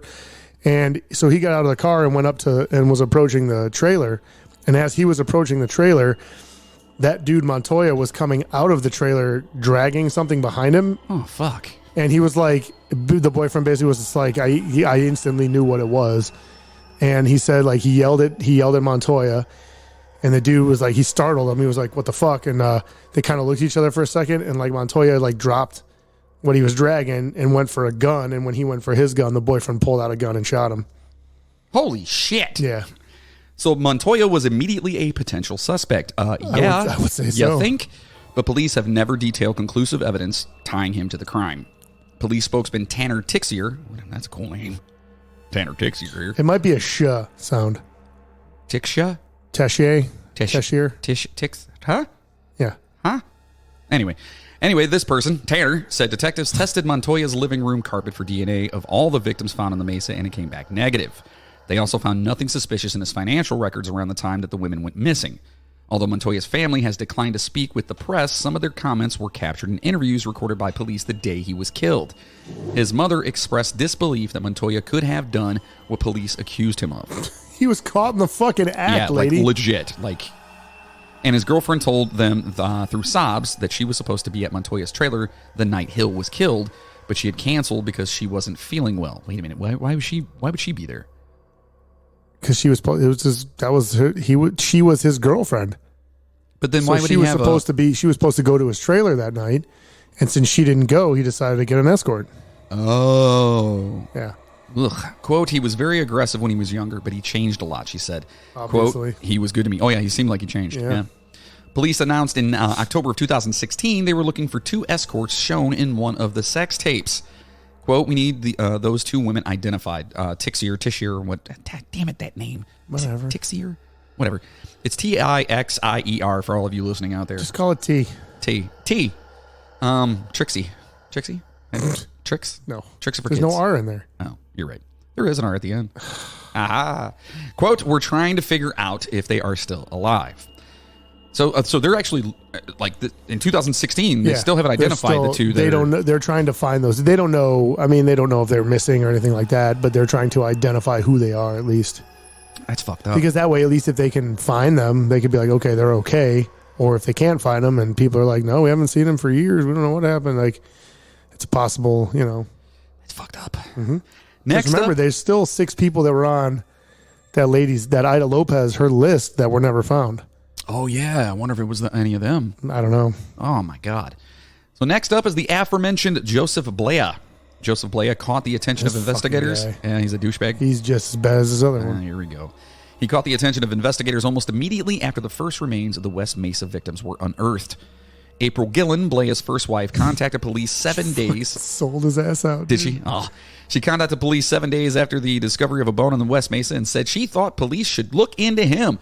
She was like, fuck that guy. Do you think the police were just like, and you're what now, the ex-wife? Okay, we'll take a look. I think he kind of, you have to look into it, but at the same time, you're like, this like at first, though, you think they were just like, she probably, he owes alimony or, you know what I mean? Something like that. Because that's like some shit that I would do because I'm a vindictive asshole. I'd be like, see, I'm not. I'm the if they were looking for some crazy woman that killed somebody, I'd be like, you might want to check out my ex-wife. Yeah, I'm not. Just a fucking inconvenience her. I'm the opposite of that. I literally don't. I don't give a fuck about people enough. I usually don't. I guess it depends on what they do. I just don't give a fuck about people. Except our listeners. I give a fuck about them. Because you guys are amazing. So they already knew a lot about this fucking guy. Blair is currently serving a 90-year prison sentence after he was convicted of 4 sexual assaults unrelated to the West Mesa case. He's fucking shithead. Keep reading. It gets worse. It's worse. He's faced other sex-related charges as well, including accusations that he raped a 14-year-old girl he knew with a screwdriver. What the fuck? Yeah. That case was later dropped, according to online court records. Oh, my God. And his DNA was found on a prostitute left dead on a curb in 1985. What?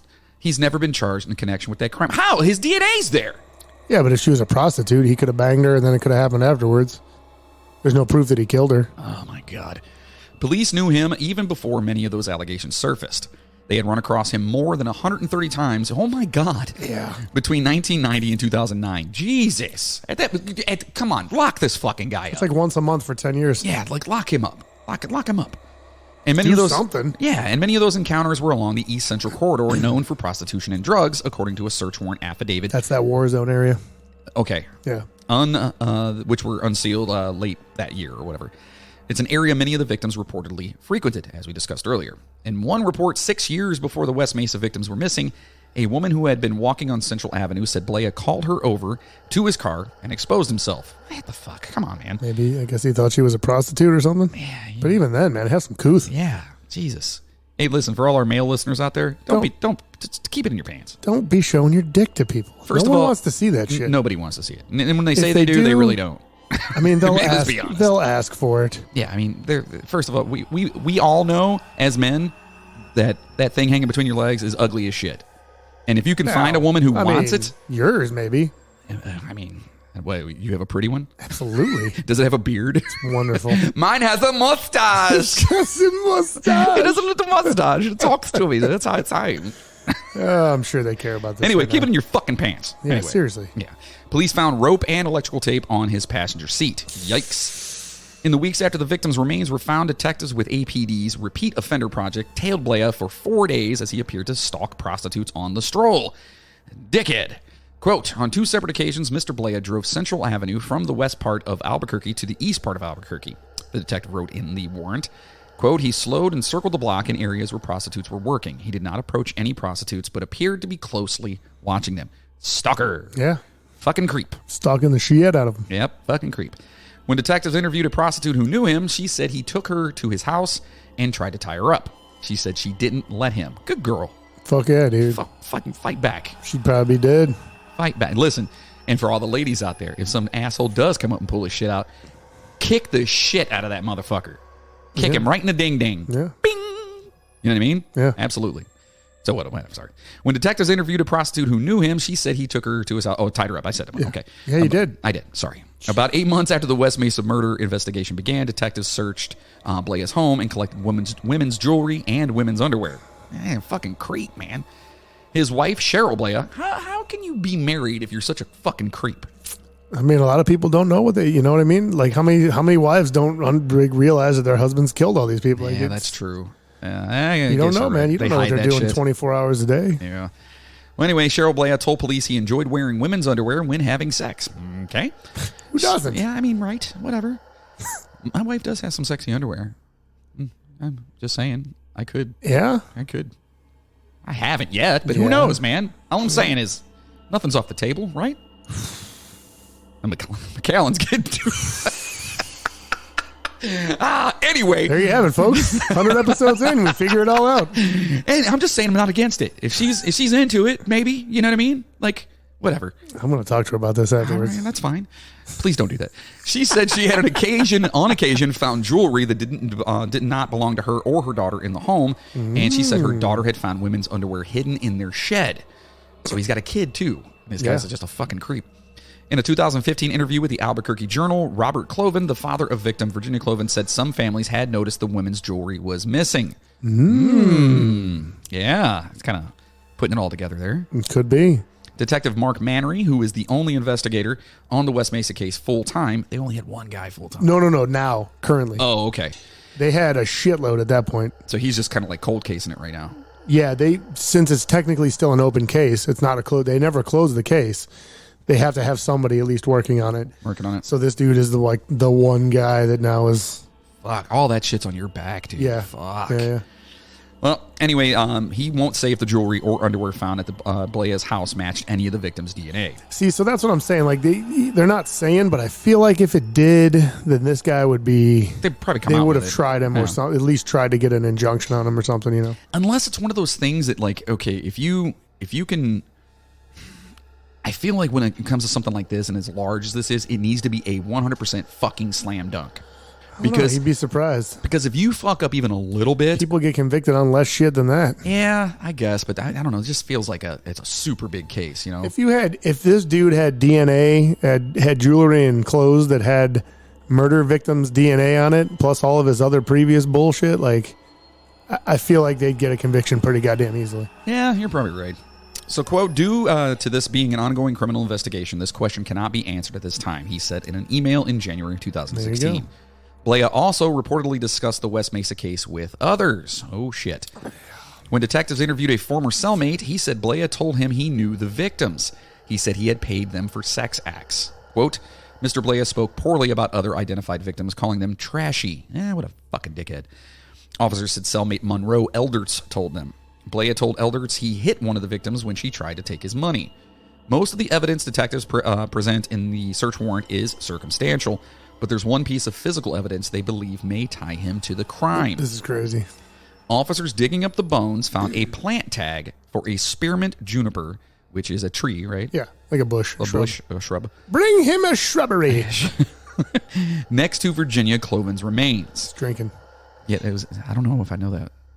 What is that? We've already referenced the movie once today. What is it? Fucking the Holy Grail. Is it really? Yeah. Drink up, fuckers. The knights who say knee. Bring us a shrubbery. Neep, neep. Anyway, so they found the tag for a spearmint tree next to Virginia Cloven's remains. Okay, detectives traced that tree tag to a nursery in California that sends plants to Albuquerque, and Blair's business records indicate he bought plants from nurseries that sold the California plants. Yep. So it's unclear if detectives were ever able to directly tie that tree tag to Blair. Blair began his lengthy prison sentence for the sexual assault cases in 2015. He is appealing his conviction in those cases. His former attorney, John McCall, said Blair says he had nothing to do with the West Mesa murders. Quote, we dealt with issues relating to all of this, McCall said in January 2016. Quote, but it doesn't seem like they really had any conclusive evidence regarding Joseph Blair. He's denying involvement in West Mesa consistently. Of course he is. I mean, yeah, at that point, you kind of have to. Why the fuck? But he's serving, what, 90 years? Is that what that was? He's still in his appeals and stuff like that. Oh, yeah. If something goes down and he somehow gets out and then he had admitted to kill, it's like, He You don't wanna sounds like fucking- a fucking twat knuckle. Dude, you should see his picture. He looks like a total fucking. Does he? Ugh. He has a very punchable face. Yeah? Oh yeah. Ugh. So hopefully somebody punches his ass in fucking prison. Yeah, I wouldn't be surprised. Yeah. If he went in there for molesting children, he's not going to have a good time. Yeah. Yeah, he probably... Oh, yeah. Oh, yeah, he's fucked. Really? Yeah. Really? Yep. Glad you guys can't smell that anyway. Authorities believe that the woman may have been involved in a large interstate sex trafficking operation. Yikes. According to the El Paso Times, the presence of Selania Edwards among the victims has led authorities to believe that sex trafficking gangs could have been involved. Edwards was from Oklahoma, but was known to have been in Texas and Colorado before ending up in Albuquerque. It is unknown, however, if she traveled on her own or was trafficked there. Several arrests and convictions in El Paso, Texas, indicated that Albuquerque is part of a broader sex trafficking route that includes the states of Nevada, Colorado, New Mexico, and Texas, as well as the Mexican city of Juarez. According to New Mexico State University, the FBI has investigated long-haul truck drivers as suspects in murders of sex workers along major highways, and authorities have reason to believe that Edwards was one such victim. Yeah, I believe there's a documentary or something about that. It's like the I-40 corridor. They called it like the highway of death or something like that because of all the bodies that they were finding of like prostitutes and like prostitutes that would go to like truck stops and stuff like that. And like people were just killing them and dumping bodies along the road and shit like that. Jesus. Yeah. My God. It's pretty brutal. The El Paso Crime Stoppers Office received an anonymous tip in 2010 that a suspect whose last name was Coda had killed a girl nicknamed Mimi and Chocolate. Sound familiar. Yeah, both of which were names of Edwards that she used to go by. Despite the tip, however, the West Mesa murder case remains unsolved. So, what about this Coda? This fella here. Yeah, what about him? The following is taken from a New Mexico State University article, so thank you to them. A truck driver who used to belong to El Salvador's military special forces allegedly could be linked to serial crimes of girls and women in El Paso, Texas, and Albuquerque, New Mexico, according to a Crime Stoppers tip included in court documents related to the appeal of Texas death row inmate David Leonard Wood. The tip, which is part of the Crime Stoppers reports, refers to Wood's case and to the West Mesa murders of Albuquerque. The report states that the victim or victims of the alleged suspect, whose last name in the Crime Stoppers report is Coda, were nicknamed Mimi and Chocolate, like we mentioned earlier. New Mexico authorities had identified one of the 11 victims that were found in shallow graves in Albuquerque's West Mesa in 2009 as Selania Edwards, whom police stated may have used the nicknames Mimi and Chocolate. Again, like we said. So it's pretty fucked up, right? Yeah. All right. So Edwards, who was 15 years old, was reported missing in 2003 in Lawton, Oklahoma. Police said they considered her an endangered runaway. Police said she was also seen in Aurora, Colorado in May of 2004 and may have been associated with prostitutes in that city. My great-grandmother used to live in Aurora, Colorado. No shit. Yeah. Really? Yep. Well, I just thought I'd throw that out there. I've been to Aurora, Colorado. Going to assume she wasn't a part of this. I would hope. Well, I mean, she wasn't alive when it happened, but Oh, she passed away a long time ago. Long enough. I think I was. Yeah. So she Probably wasn't a about part of 15, 20 years ago. it. Okay. Well, she's not a part of it. She's cleared. That's good. Yeah, she's good. She was definitely not a part of it. All right, we cleared her name. Good. It is not known when and how Edwards traveled to Albuquerque. Quote, Edwards was killed sometime between 2004 and 2005 and then buried in a mesa located adjacent to 118th Street Southwest in Albuquerque, police authorities stated. The Coda suspect would lure the females with narcotics, the tipster told Crime Stoppers. So this anonymous caller provided the tip on February 22nd, 2010 to Crime Stoppers of El Paso, right? Yeah. Okay. According to court records, El Paso detective Arturo Turi Ruiz, who was assigned to follow up on the tip, went as far as to prepare a grand jury document so that he could request more details about the tipster's information. An official with the Albuquerque Police Department confirmed on September 13th, 2016, that the El Paso Police Department had shared the 2010 Crime Stoppers report with authorities investigating the West Mesa murders. Okay, so they're kind of collaborating on this. Yeah, they're trying to figure it out. And unfortunately, no further comment was available due to the ongoing nature of the investigation. Of course. So according to the Crime Stoppers report, the caller advised they have information regarding the crimes for which a man named David Leonard Wood will be executed soon. The caller advised that the suspect Coda is responsible for these crimes. So is he saying that what David Leonard Wood is in prison for that Coda did? Yes. So Oh. basically, that's what I was telling you earlier before we started recording. This Wood guy was convicted of, I think, 3 murders, and there's also a couple other people missing that they don't know about. But he was convicted of, I think it was 3 or 4 murders. And he maintained from day one that he was innocent. Like, I didn't do this shit, whatever. And this tip basically came in saying, hey, look, I've got information that has to do with this case. The stuff that you have this Wood guy in there and have him sentenced to death for, he didn't do. It was this coda. Oh. Yeah. Okay. So the caller advised, quote, the caller advised 2 of the victims' nicknames were Mimi and Chocolate, like we talked about. The Crime Stoppers report stated, quote, the caller advised the suspect never admitted to killing the women, but did admit to having picked up the women and paid them in exchange for sex. The caller has reason to believe the suspect is responsible for the West Mesa, New Mexico murders as well, and may also be responsible for several murders in Milwaukee, Wisconsin. The Crime Stoppers report stated. Ooh, shit. Milwaukee. That's Algonquin for the good land. Drink up, fuckers! We're not worried. Wait. Does this guy know how to party or what?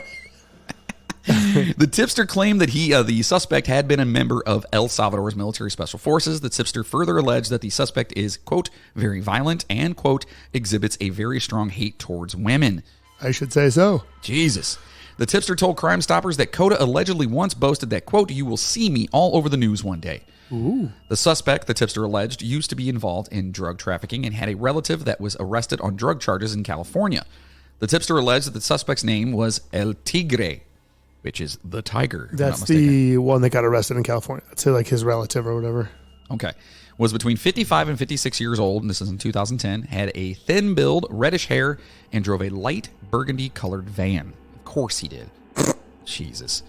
The suspect reportedly worked as an interstate 18-wheel truck driver and had lived in Albuquerque and West Oakland, California. Oh, shit. This person had like a fucking ton of information on this, huh? Yeah. Wood was convicted in the deaths of 6 girls. Oh, 6. Jesus Christ. And young women who disappeared in 1987 My in El bad. Paso. Yeah. Their bodies were found in shallow graves near what is now the Painted Dunes Golf Course in northeast El Paso. What? It's like the 18th hole. Yeah, that's fucked up. The victims were Ivy Susanna Williams, Desiree Wheatley, Karen Baker, Angelica Frosto, Rosa Marie Casillo, and Dawn Marie Smith. It's fucking sad. Jesus. 3 others who went missing in 1987, 2 from northeast El Paso, and 1 who lived in nearby Chaparral, New Mexico, were Melissa Alanez, Cheryl Vasquez, and Marjorie Knox. They were never seen alive again. El Paso police said they had suspected Wood in their disappearances. I mean, it all kind of sounds like he could. Maybe. I mean, I don't know. I don't know what kind of evidence they have. They really didn't elaborate too much on it. So Wood has steadfastly denied killing the 6 victims and denied any connection with the disappearances of Knox, Alanis, and Vasquez. After his conviction by a jury trial, Wood was sentenced to death and was scheduled to be executed in 2009. The Texas Criminal Court of Appeals granted him a stay the day before he was to be executed so he could prepare his appeal. So you guys, if you don't know what a stay is, it's a stay of execution. It's where like the mayor or whatever governor can pop up and be like, all right, we're not going to do it. Yeah, that's fine. Which happens a lot. Yeah. But in Texas, oof, like skin of your teeth, buddy. You know what I mean? I mean, I think the only reason it was done was because of this tip. If it wasn't for that tip, he'd be dead. Yeah. I would. You know what? We should dive further into this guy. Yeah, we could and kind of see what evidence and shit they had on him, so we can kind of fucking, you know what I mean? I really want to find out like what they had, and if it's similar to anything that was involved in the West Mesa stuff, or was it completely? I'd like to, So anyway, again, there is thought that the same person responsible for the West Mesa killings was also responsible for the cringes that Wood was convicted of. It's not cringes, is it? You just rolled right through that one, dude. Didn't even faze you. Because I was actually looking at the next part as I read that. Responsible for the what? Crimes. Yes. Which are cringeworthy. They are. So I just thought you were like having like you were being prolific. No, I was. You fucked it up. So anyway, they're thinking that whoever did the 1 killings that Wood was convicted of also was a part of West that. Mesa, Okay. So there you have it. So I assume there's got to be some similarities. There has to be. Yeah. I want to find out more on that. So here you go, guys. 100th episode, the unresolved story of the West Mesa killings. Who did it? Why did they do it? Where are the rest of the missing girls? Honestly, we may not never know. But if you have any type of information, if you've heard of this story, or if you know, if you're familiar with it, or if something sounds fishy around where you're at, maybe New Mexico or whatever, you know, call somebody. Yeah. If you know something, say something, kind of thing. Sure. You know, or if you're, you know, familiar with the story and you have any kind of inside information, let us know. Yeah, if we missed something. Or, if we missed something or whatever. Which is possible because, like I stated before, I'm an idiot. Yeah, it happens. You mean the cringes? Yes. Correct. Yeah, we definitely want to know more about the cringes. So sources for today were an amazing special article series from the Albuquerque Journal that we mentioned earlier, the New Mexico State University article on the Coda suspect, the El Paso Times, and their article on the subject. Those are the main sources, although we did find some smaller bits scattered around various random websites. Correct. So there you guys go. You guys now know what the fuck happened out. Well, at least you know as much as the cops know. You kind of know what they know. That's it. Because right now they're not telling anybody. More. They know a little bit more, but they're it doesn't not seem like they know a whole hell of a lot more. They're not saying shit. That's the thing. That's the other thing is because it's just been an ongoing investigation for so long. Like any information they have, they're not giving it out. Like we don't know why that one dude was ever a suspect. You know, they won't say whether there's a DNA match between that jewelry and clothing found at that Blair dude's house and the victims, and it's just they won't, since it's an ongoing investigation, they can't say shit.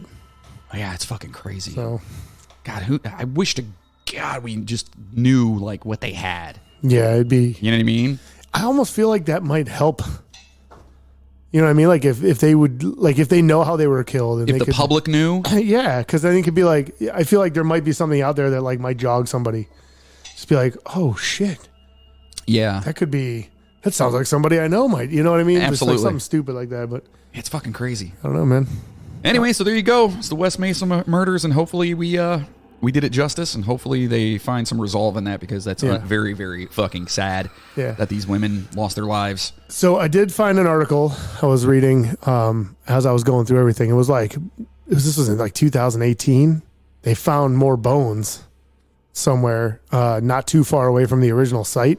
Oh, shit. And they were like, fuck. And then it's actually the perfect word for that. They took those bones and they found out that they were human bones. They were like, fuck. Yeah, double fuck. Because they were like, well, maybe this is like the secondary site, like because there were still those 6 girls missing, and they're like, whatever. Turns out they're prehistoric, so we're good. Like, wait, they're prehistoric human bones? Yeah. So I guess it's kind of fucking crazy. So apparently, like right in that area, there was they were building either a building or like another like subdivision type thing or whatever. And they had earlier when they were excavating everything, they had found like a prehistoric site, like animal bones, people bones, like all this shit, like pottery, like all that kind of stuff. Okay. And apparently they just didn't excavate enough and they missed this.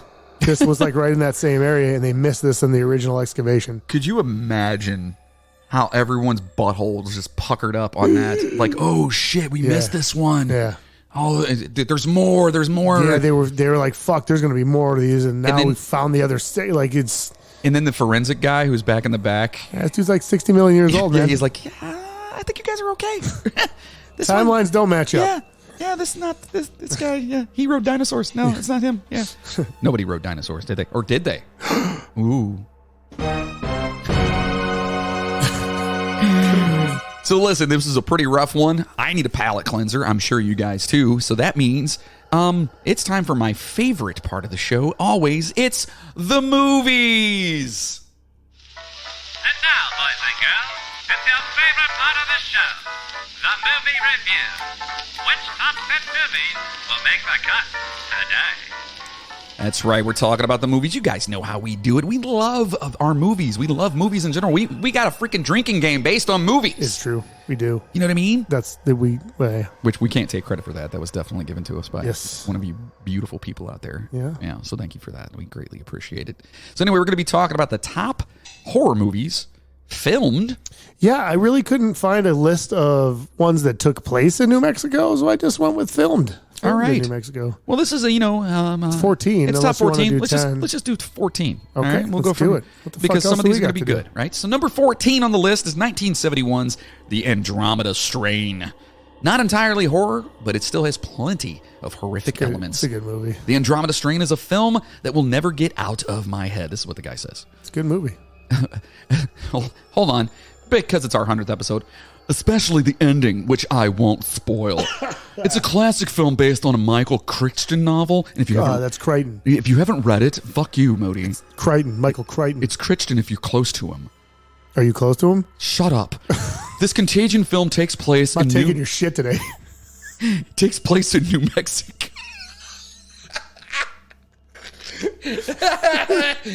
It takes place in New Mexico in a fictional underground Nevada lab. Oh, fuck. 100 episodes, folks. Woo! The New Mexico desert is a perfect location for a Contagion story about a plague that wipes out the world's population from an outer space source. Too bad it didn't wipe you out. Fucking wipe your face. And while not necessarily a horror movie, it's still one of the coolest movies filmed in New Mexico. The ending will stick in your memory forever. Yeah. Except yours, you old fuck. I remember everything, bro. Yeah? Mm-hmm. Except how to write the correct word. Fuck you, prick. Oh, shit. Number 13, Legion from 2010. This movie is phenomenal. I actually love this fucking movie. The fucking old lady that crawls up on the wall. Oh, yeah. And if you haven't seen Legion... all the fucking babies are going to die. Yeah, that part's nuts. Yeah. It's nuts. If you haven't seen this, it's a super good movie. Fuck Rick creepy, right now. The freaky ice cream dude. Yeah. It's like, so this is Archangel Michael, the apocalypse, demons, horrors, violence, you name it. Legion stars Paul Bettany. If you don't know who that is the one and only... Who? I don't fucking know. Oh my God, really? Well, what else is he in? It's fucking Vision from the MCU. Oh, is it? Yeah, that's fucking Vision. So if you guys have seen Wanda and Vision or any of the Avengers movies, it's Vision. It's Paul Bettany. Oh, good for him. And he plays the Archangel Michael, who comes to Earth, cuts off his wings, and steals an arsenal of firearms from the police. Michael claims God lost his faith in mankind, and his legion of angels is wreaking havoc on Earth, killing off everyone. It's an intense apocalypse indeed, and actually takes place mostly in one location, a small roadside diner. Yeah. It's fucked up. It's a good movie. It's fucking good. The old lady will seriously, like... Our little baby's gonna fucking burn. It's fucked up. Number 12, The Burrowers. I don't think I've seen this one. The Burrowers. I don't know. Burrowers. It looks good, though. It looks kind of creepy. The picture is awesome. The Burrowers. Burrowers. Roads. Rows. Limit. Drink up, folks. So the Burrowers from 2008. Imagine the searchers mixed with aliens and burrow under the desert floor, and you will get a pretty good idea what the Burrowers is about. Western horror film. Oh, it's a Western horror. Okay. Yeah. Are hard to come by and often suck. This one, however, may have its flaws, but it's still well worth watching for the fun of it. Plus, the alien monsters look pretty awesome. That actually sounds really cool. You know what a good Western horror is? What? It's called Bone Tomahawk. Yes. Have you seen that? Are you kidding me? Okay. All right. Dude, Kurt Russell, man. Fucking brutal. Yeah. Yeah. You guys want to watch a fucked up movie? That one will do it. There's some brutal stuff in there. It's kind of an indie flick too, so it's like like it's really grainy and it's it's good. It looks good. It's an old school like Western horror thing with like some dudes that are fucking just scalping fuckers and shit. Yeah, it's crazy. Yeah. So number 11 is Carriers from 2009. Chris Pine. Okay, never heard of this. Post-apocalyptic films will never go out of style, Moody. Oh yeah, you're back. Actually, these days they're more common than ever before. Fucking duh. Just look at the state of our government and the two insane candidates running for presidential office. Don't fucking patronize me. Take a look at that and then you won't wonder why these movies are so popular these days. Carriers is one of many great post-apocalyptic movies filmed in New Mexico. However, it is uniquely the only horror one. Wait, what? Isn't this all about... Well, no. They're saying that's the only post-apocalyptic horror movie. Okay. Carriers are not your average global disease epidemic film. It has a lot of horrific scenes and a constant sense of dread. So it's Chris Pine. You guys don't know who Chris Pine is. He played Captain Kirk in the Star Wars movie, or Star Trek movies, the new ones. Wow. Yeah, fuck off. And he's also Wonder Woman's boyfriend or whatever in the Wonder Woman movies for DC, but fuck DC. Sorry if you guys like DC movies. I don't like them. I can't. Number 10, awesome movie, The Hitcher. Yes, it's a good one. God, 2007. All right, this is a remake. The original one was Rutger Hauer. Was crazy, yeah. So good. It says another remake on this list, but instead of the menacing Rutger Hauer as the psychopath, the brilliant Sean Bean And I'm trying to think who he is. Sean Bean. I always see that name, and I'm like, I definitely know him from like a bunch of shit, and I can't think of what he was in. Give me a second. Wait, Keep going. was he in that fucking shark movie with what the fuck is his name? Sam Jackson? Was he in the shark movie with him? I don't know. Also worth mentioning is the super hot Sophia Bush. Okay. Who takes him on Bush. as he terrorizes her and her boyfriend. Sean Bean. It is a good remake and shows many of the beautiful landscapes of New Mexico. Oh, the dude's in fucking. He's is it Boromir? Yeah? What? Is that who he is? From Lord of the fucking Rings, dude? Let me see. Oh, it's that guy. Yeah. Oh, yeah. That's who it is. Is it Boromir? I was thinking is that Boromir? Dude, I'm not that much of a fucking dork. I have no idea. I'll kill you. Number 9. All I got to say to this one is, yeah. Number 9 is Ghost of Mars from 2001. Dude. Motherfucking Ice Cube. The Cube. John Carpenter appears on the list again, but with an entirely different movie. He's a legend for a reason, and that reason is that he goes above and beyond with storylines and casting. Ghost of Mars is a science fiction horror film starring Natasha Henstridge, who Natasha Henstridge was in Species. Yes. Super hot. Yep. Ice Cube. Jason. Jason. She was Jason. Jason Statham. I love Jason Statham. Jason Statham, back when he had hair, and Pam Grier. Well, if the unbelievable cast... She was Foxy Brown. Foxy Brown, buddy. Yeah. Absolutely. That's a great cast. Yeah, if that cast alone doesn't sell you, then how about the plot about ancient ghosts on Mars? And it's an all right movie. It's not bad. It was okay. It's not bad. I think fucking... yeah, it's a cool premise. The effects were like me, but it was pretty good. Yeah, Legion was way fucking better. John Carpenter. Yeah, Legion was way better in my opinion. Yeah. Number 8 is A Fright Night. It's the remake, though, with Colin Farrell. I've never even seen it because I refuse to watch it. You guys know what Fright Night is. I've heard the remake's not bad, though. Yeah. Vampire moves in next door. Moves next door. The kid thinks it's a vampire. No one believes him. No one believes him. Yeah. Hires the old guy to help. Right. Blah, blah, blah, Yeah. blah. Turns out he's a vampire. And shit goes sideways. Yep. Okay, there you go. Watch the movie. Yeah. Number 7 is Nightwing from 1979. Working on a Nightwing. No? What? You know? Yes, Bob Seger, right? Yeah. He did the song Nightwing. That's Night Moves. Oh. Yeah. You'll get there. Don't worry. 1979's Nightwing is an awesome horror movie about Hopi? Supernatural superstitions? Hopi, the Hopi people. Like, Hopi Native Indians. American, yeah.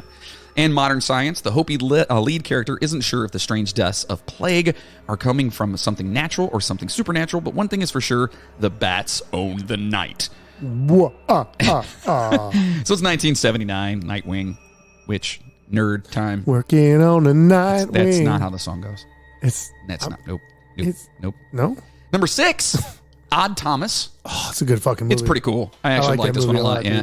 And unfortunately, this guy, we talked about him. We actually did talk about in our yeah. And it's super sad. Our that episode he passed about the 27 Club. Yes, that's it. Yeah. Unfortunately. So Odd Thomas was disappointing, he says, but not for any other reason than it's poor marketing. Oh, wait, hold on. Odd Thomas was disappointing, but not for any other reason than it's poor marketing. Because the movie itself is actually quite awesome. Again, it's another movie that is supposed to take place in California.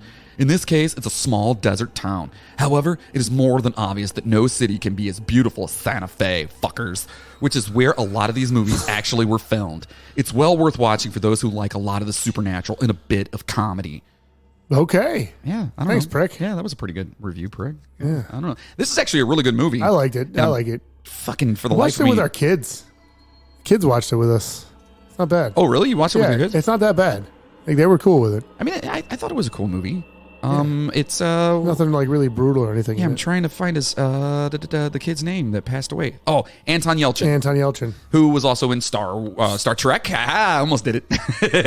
Yeah, he was. So he was in that, and it, like he's been in a bunch of shit, and unfortunately, that was like that was the fucking freak accident. His Jeep like fucking killed him. Yeah, he went to like go look at his mail. He had to close the gate or something, and he got out, and the Jeep rolled back and squished him between the fucking gate, like the pillar in this car, and killed him. And he's such a good actor too. He was awesome. Number 5, The Eye from 2008. Is that with Jessica Alba? Yes, sir. Yeah. Jessica Alba, who's by the way, her first movie was Idle Hands. Oh, that's a good movie. which we talked about the last We episode. talk about that like in every episode. I know, because it's such a good movie. So, shot primarily in Albuquerque, The Eye was meant to be located in Los Angeles, but we know better because we're talking about New Mexico, right? Fuck yeah. A supernatural horror film starring Jessica Alba. The Eye is a fun flick about a woman who went blind as a child and was donated eyes so she could see as an adult. Though her new set of eyes give her a deeper sense of vision than the rest of us, she's seen horrible, ghostly things. I've seen it. I've never. I don't think I've seen the whole thing. I've seen it. Fuck. Ooh, You get two for double, that. Jesus. Yeah. It's okay. It just reminds me of like The Ring and all those other Yeah. fucking movies. It's whatever. Yeah, I haven't seen the whole thing. Here's one I don't think I've seen before. This is number 4 on the list, 2014's Don't Blink. It's got Mina Savari in it, though, so that's pretty cool. I've heard of it. I've never seen it. Says you can find Don't Blink in the horror section of Netflix these days. It was a limited release, but has grown in popularity. That's called Macallan 12-year. Ground in the papa. So good, though. Hold on, I'm drinking. It's good. Drink up, man. Delish. So it grew in popularity due to the cast and plot. A group of 10 friends visits a remote resort, which they subsequently find empty. As they attempt to find out what happened to the other guests, they are horrified to find that they, too, are disappearing. The principal shooting of the Hitchcock-like movie was filmed in Ruidoso, New Mexico. Oh, hey. very nice. Way never- to go, Ruidoso. I've never even heard of this movie. I've heard of it. I know nothing about it though. Well, now I do, but But I mean, Mina Savari, she was in American Beauty. Yep. She was the girl in American Beauty. Yeah. It was a good movie. Yeah, whatever. Or American Beauty was, not this one. I've never That's seen all this. Number 3 is 1998's John Carpenter's Vampires. fuck yeah, dude. Do you like this movie? Yes, James Woods. Come on, man, God. it's great. I mean, it was watchable, Oh, it's great. but it wasn't like... It's fucking great. So, of course, the legendary John Carpenter I'd took rather on the watch that vampire... than Ghosts of Mars. Yeah, absolutely. Yeah. I would do that. I'm agreeing with you There you 100% on go. that one. The legendary John Carpenter took on the vampire genre back in 1988 in the aptly titled film Vampires, starring James Woods, which it's James Woods. This modern classic vampire hunter tale was filmed in many locations around New Mexico. This is the one where he's got the truck, right? With the big And he fucking drags him out. Yep. yeah. The historic Plaza Hotel in Las Vegas to the picturesque Santa Fe to the deserts of Cerrillos. This movie was everywhere. Yeah, it's okay. I like it. I think it's great. It's one of my more liked vampire movies that I like. Dude, here we go. Oh, okay. Number 2, Okay. Let Me In. Not by the hair on my chinny chin chin. Oh, boy. This is the American It's version the of it. remake. Yeah, it's the Swedish version is fucking amazing. Let the right one in. Yes, yeah. So the very moody Hey! Let Me In is the 2010 American remake of the Swedish vampire hit Let the Right One In. Yep. It didn't receive a lot of love upon its release. However, never interest is seen this growing. one. I haven't either. And it is becoming a cult favorite instead of a major city like Stockholm for the location. The filmmakers decided on a suburb like Los Alamos. Yeah. All right. It's got that freaking... I want to see who that girl is in it. The young girl. You know this girl. Here, look. Do I? Yeah. What is her fucking name? She's been in all kinds of shit. No, it doesn't fucking tell me. And Fuck, what is her name? I don't I'll find out. feel like I'll looking find it up. out. All right, you look it up. And number 1 is 1954's Them. Them who? Just them. They? Them. Them. Not those. Them. Them. Who are them? Well, nuclear weaponry was a I've actually somewhat... seen this movie. It's awesome. Have you seen it? Yes. It's a somewhat new concept that the Cold War was brewing. Much fear and anxiety were felt across the nation, and who capitalizes on the mental health of the masses better than Hollywood? Them is a horror film that was shot in New Mexico about giant ants that come to be thanks to a nuclear bomb fallout. I've actually seen this. I have seen this. I didn't know that's what it was called. Yep. Dakota. Nope. It's not her. No, it's Chloe Moretz. Oh, okay. Yeah, it's not the girl. Oh, she was in Hold on. She was in the one with Nicolas Cage, where he's a superhero. Where Nicolas Cage is a superhero, but the other guy is the superhero. What the fuck is it called? Fuck. Just give it to me. I'm looking at it. Kick-Ass? Kick-Ass. She was also Carrie in the remake. Oh, shit. Yep. Oh, okay. That's awesome. And a bunch of other crap. She was in the Tom and Jerry movie from this year. Oh, I'm sorry. Yeah. So Them is a horror film that was shot in New Mexico about giant ants that came to be, of course, because of the fallout. This may not be the best film ever made, but it is truly a classic. Giant ants are freaking scary. I mean, are they really? Them does have a unique place in cinema history as one of the first horror movies filmed in New Mexico. Ooh. So there you go. Those are the movies. On our 100th fucking episode. Yeah. Good God, it's crazy. Yeah, it's good, man. 100 fuckers in the fucking toilet. So listen. Yeah. We said we're going to talk about some things. Okay. We hope you enjoyed the episode. We hope you enjoyed being with us for Our 100th episode. episode. We talked to Jeff. We talked to Jeff. Yeah, that was good. We got some McAllen. God, is that so good? It is good. It's tasty. So a couple of things. First and foremost, we are going to have an addition to the show. Okay, yes. Oh, yeah, okay. We've been kind of talking yeah. about it and discussing it or whatever, and we really want to start branching out and doing more video stuff and getting our ugly faces out there. Getting our tech down better and just getting everything to where we don't have to worry about it as much. Right, getting everything to work a little bit more. We're idiots. Right. And, well, yeah. So we are going to be having a third person added to the table, and that is going to be my oldest son, Logan Sayer. Yeah. He's going to be joining us. Should we give him a... Yeah, he gets one. Yeah. So, of course, you guys know if you've been with us for the long haul, my youngest son was with us, Riley. Yeah. So now my oldest son's going to be taking over, but he's going to be jumping into the actual tech side of things to make sure that we Fucking sound nepotism, good. dude. Yeah, I mean, no wonder good people can't get jobs around here. keep hiring my damn kids. No, so I'm excited about that. He's a good kid or good guy. I mean, he's a fucking man now. But anyway, so he's going to be joining us, and he's going to be taking care of stuff like video and tech stuff for us. So you guys so get to better. see us now. Yeah, For hopefully. good, hopefully. Soon. When?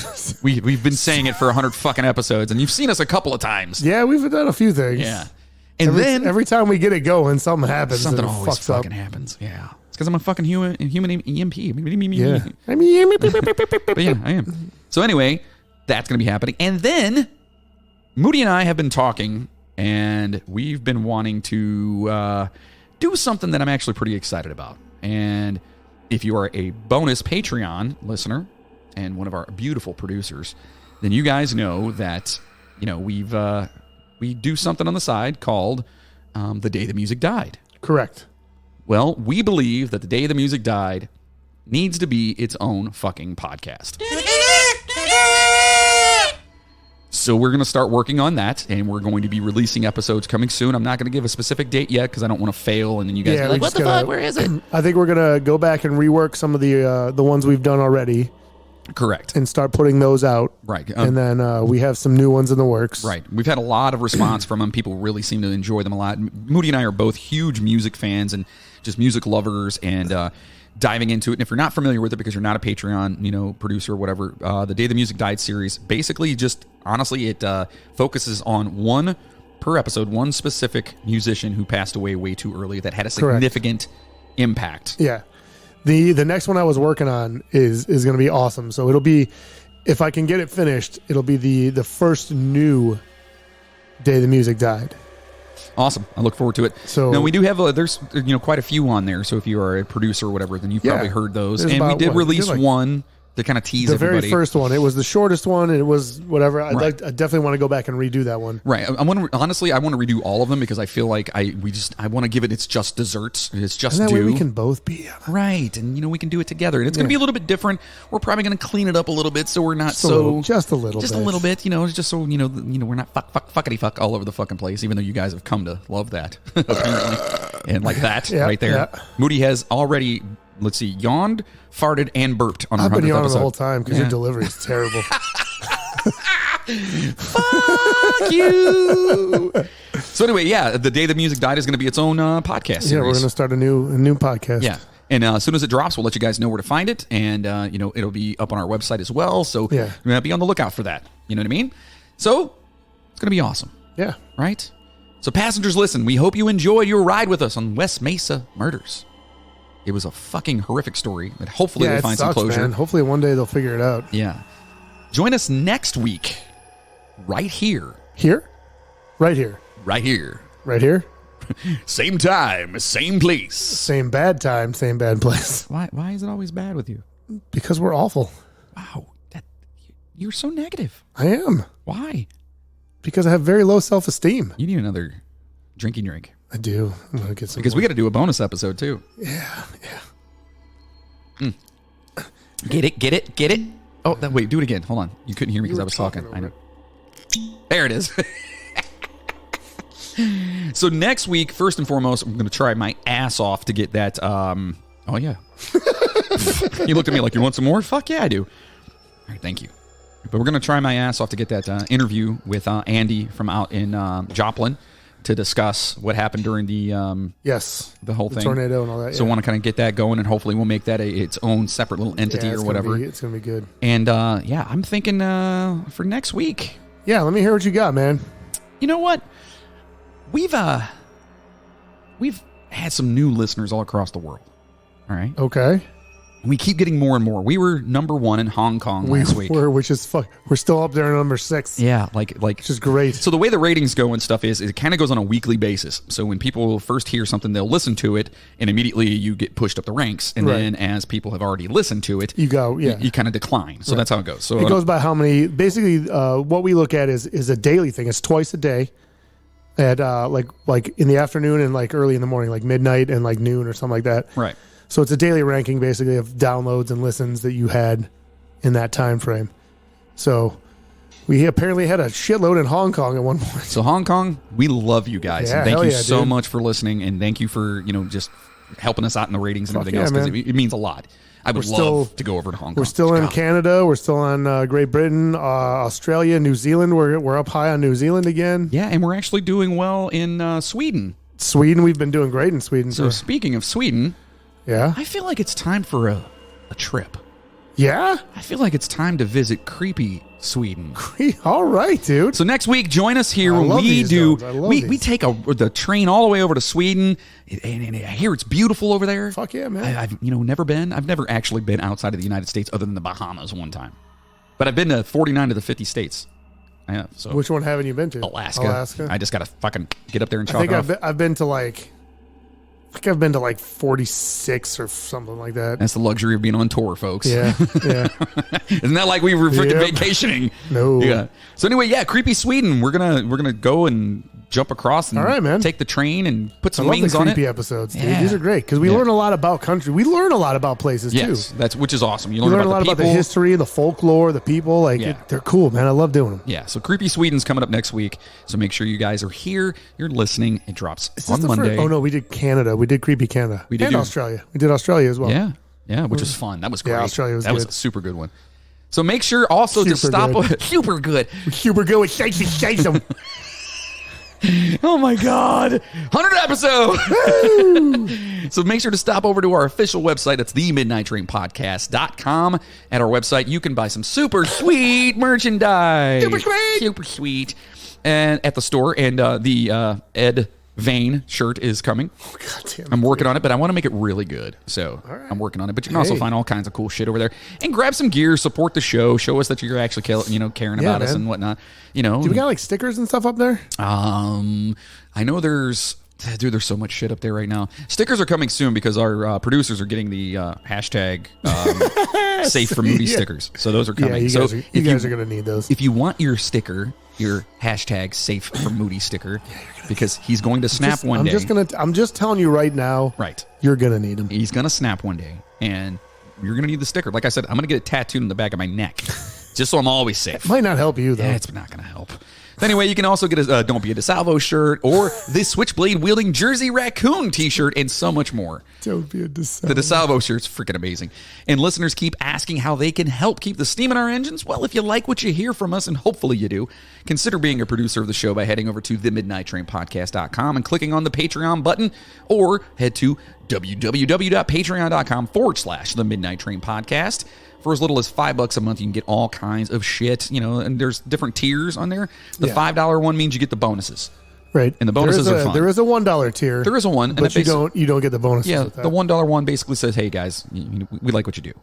Don't really care about the bonuses. You know what I mean? You're worth $1. Yeah, here's a buck. I'd buy that for $1. Drink up, fuckers! And then the $5 one gets you all the bonuses, and then there's higher tiers where you can get like t-shirts and custom posters, stickers, shit like that. And if you do the highest tier, I believe John will send you a picture of his ass autographed.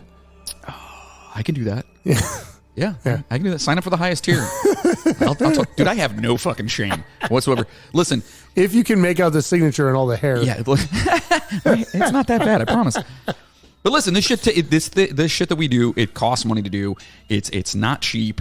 So for all these guys who are doing podcasts, and to be honest with you, the better the podcast sounds, it's because the more money they're putting into. Yeah, period. Absolutely. So if you listen to a podcast and you're like, that's why ours sounds like shit. Yeah.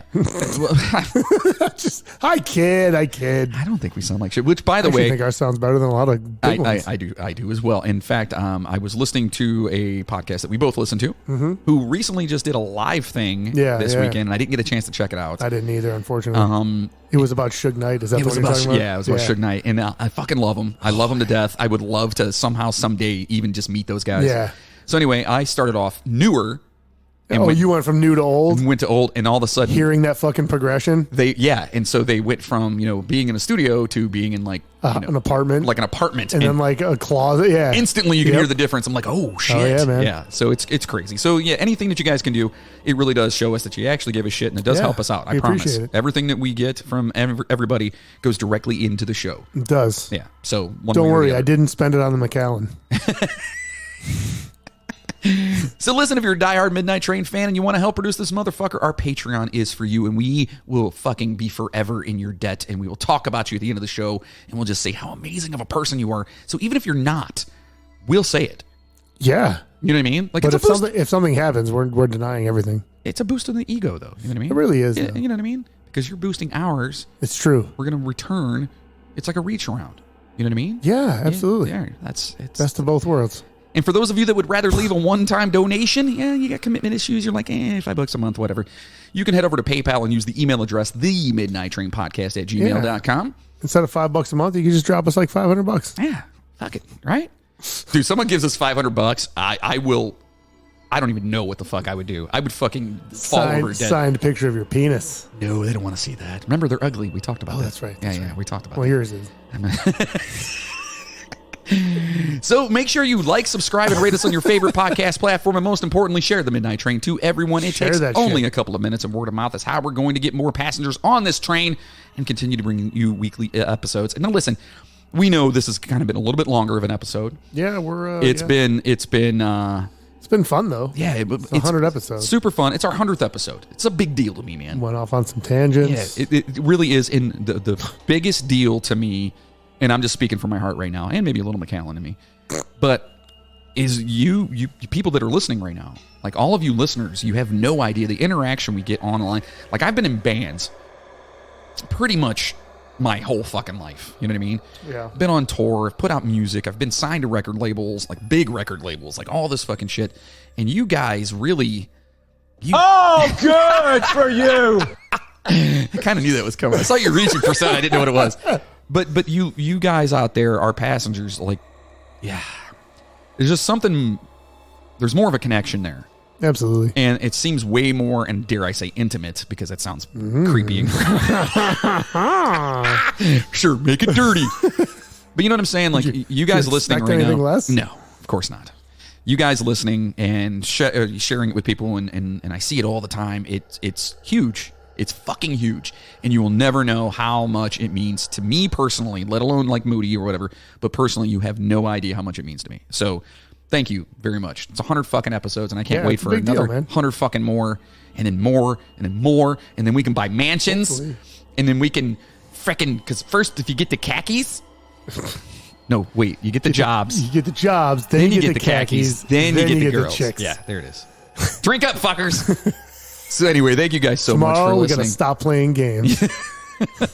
You know, one of these days, I'm going to own a sports bar. Anyway, so, a huge... Brittany Kaiser's house, and I really want to fucking... Dr. Kaiser! Jesus. Cock beer. Oh my God, this is fucking shit show right now. Anyway, a huge, I gotta get... Hold on. Sincere... fucking thank you to our superhero Patreon producers Mac Doherty, Gina Madison, Janet Sherrill, Heather Gilmore, Laura Randall, Chad Flint, Cheryl Pierce, Chris McLeod, Justin Kowalczyk, Rob Webb from the Funbox Podcast. Guess what, Rob? We're coming to your house to fuck some shit up. If we don't get in a wreck first. Christina Skelton and Jessica Bartolome, you know, from the Sister Skeleton Podcast. Make sure you're checking out the Sister Skeleton Podcast. Did you listen to Mother's Day Wherever you're episode? listening. Dude, I haven't had a chance. It's not bad. It's yeah? pretty good. Pretty I good? liked it. Yeah. I have to get in there. It's good stuff. I like how you're like, it's not bad. Like you expected it to be. I expected it to be terrible, but it was actually not that bad. We kid. We fucking love you girls. God, we love you guys so much.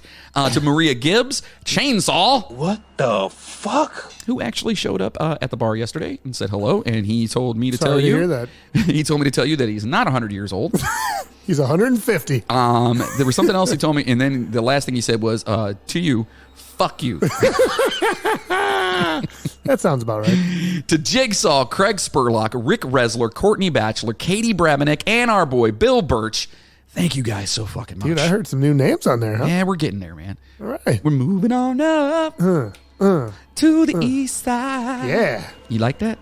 So if you want your name to be mentioned on the show, become a Patreon producer. Help us out. Show us that you care. Get those bonus episodes. Help us out. That nobody will ever hear other than you because you're fucking special. That's true. All right. It is true. Speaking of that, What? we're about to record a bonus episode. And by the way, what's the bonus episode on? You just have to wait and find out. Oh, I guess you guys are going to have to wait and see. But it does have something to do with... Cotton Mather Yeah, with Cotton Mather, that son of a bitch. and some witchy children's. Witchy woman! No, children's. Not women? Well, I mean, there's girls. They're not women, though. They're kids. Oh.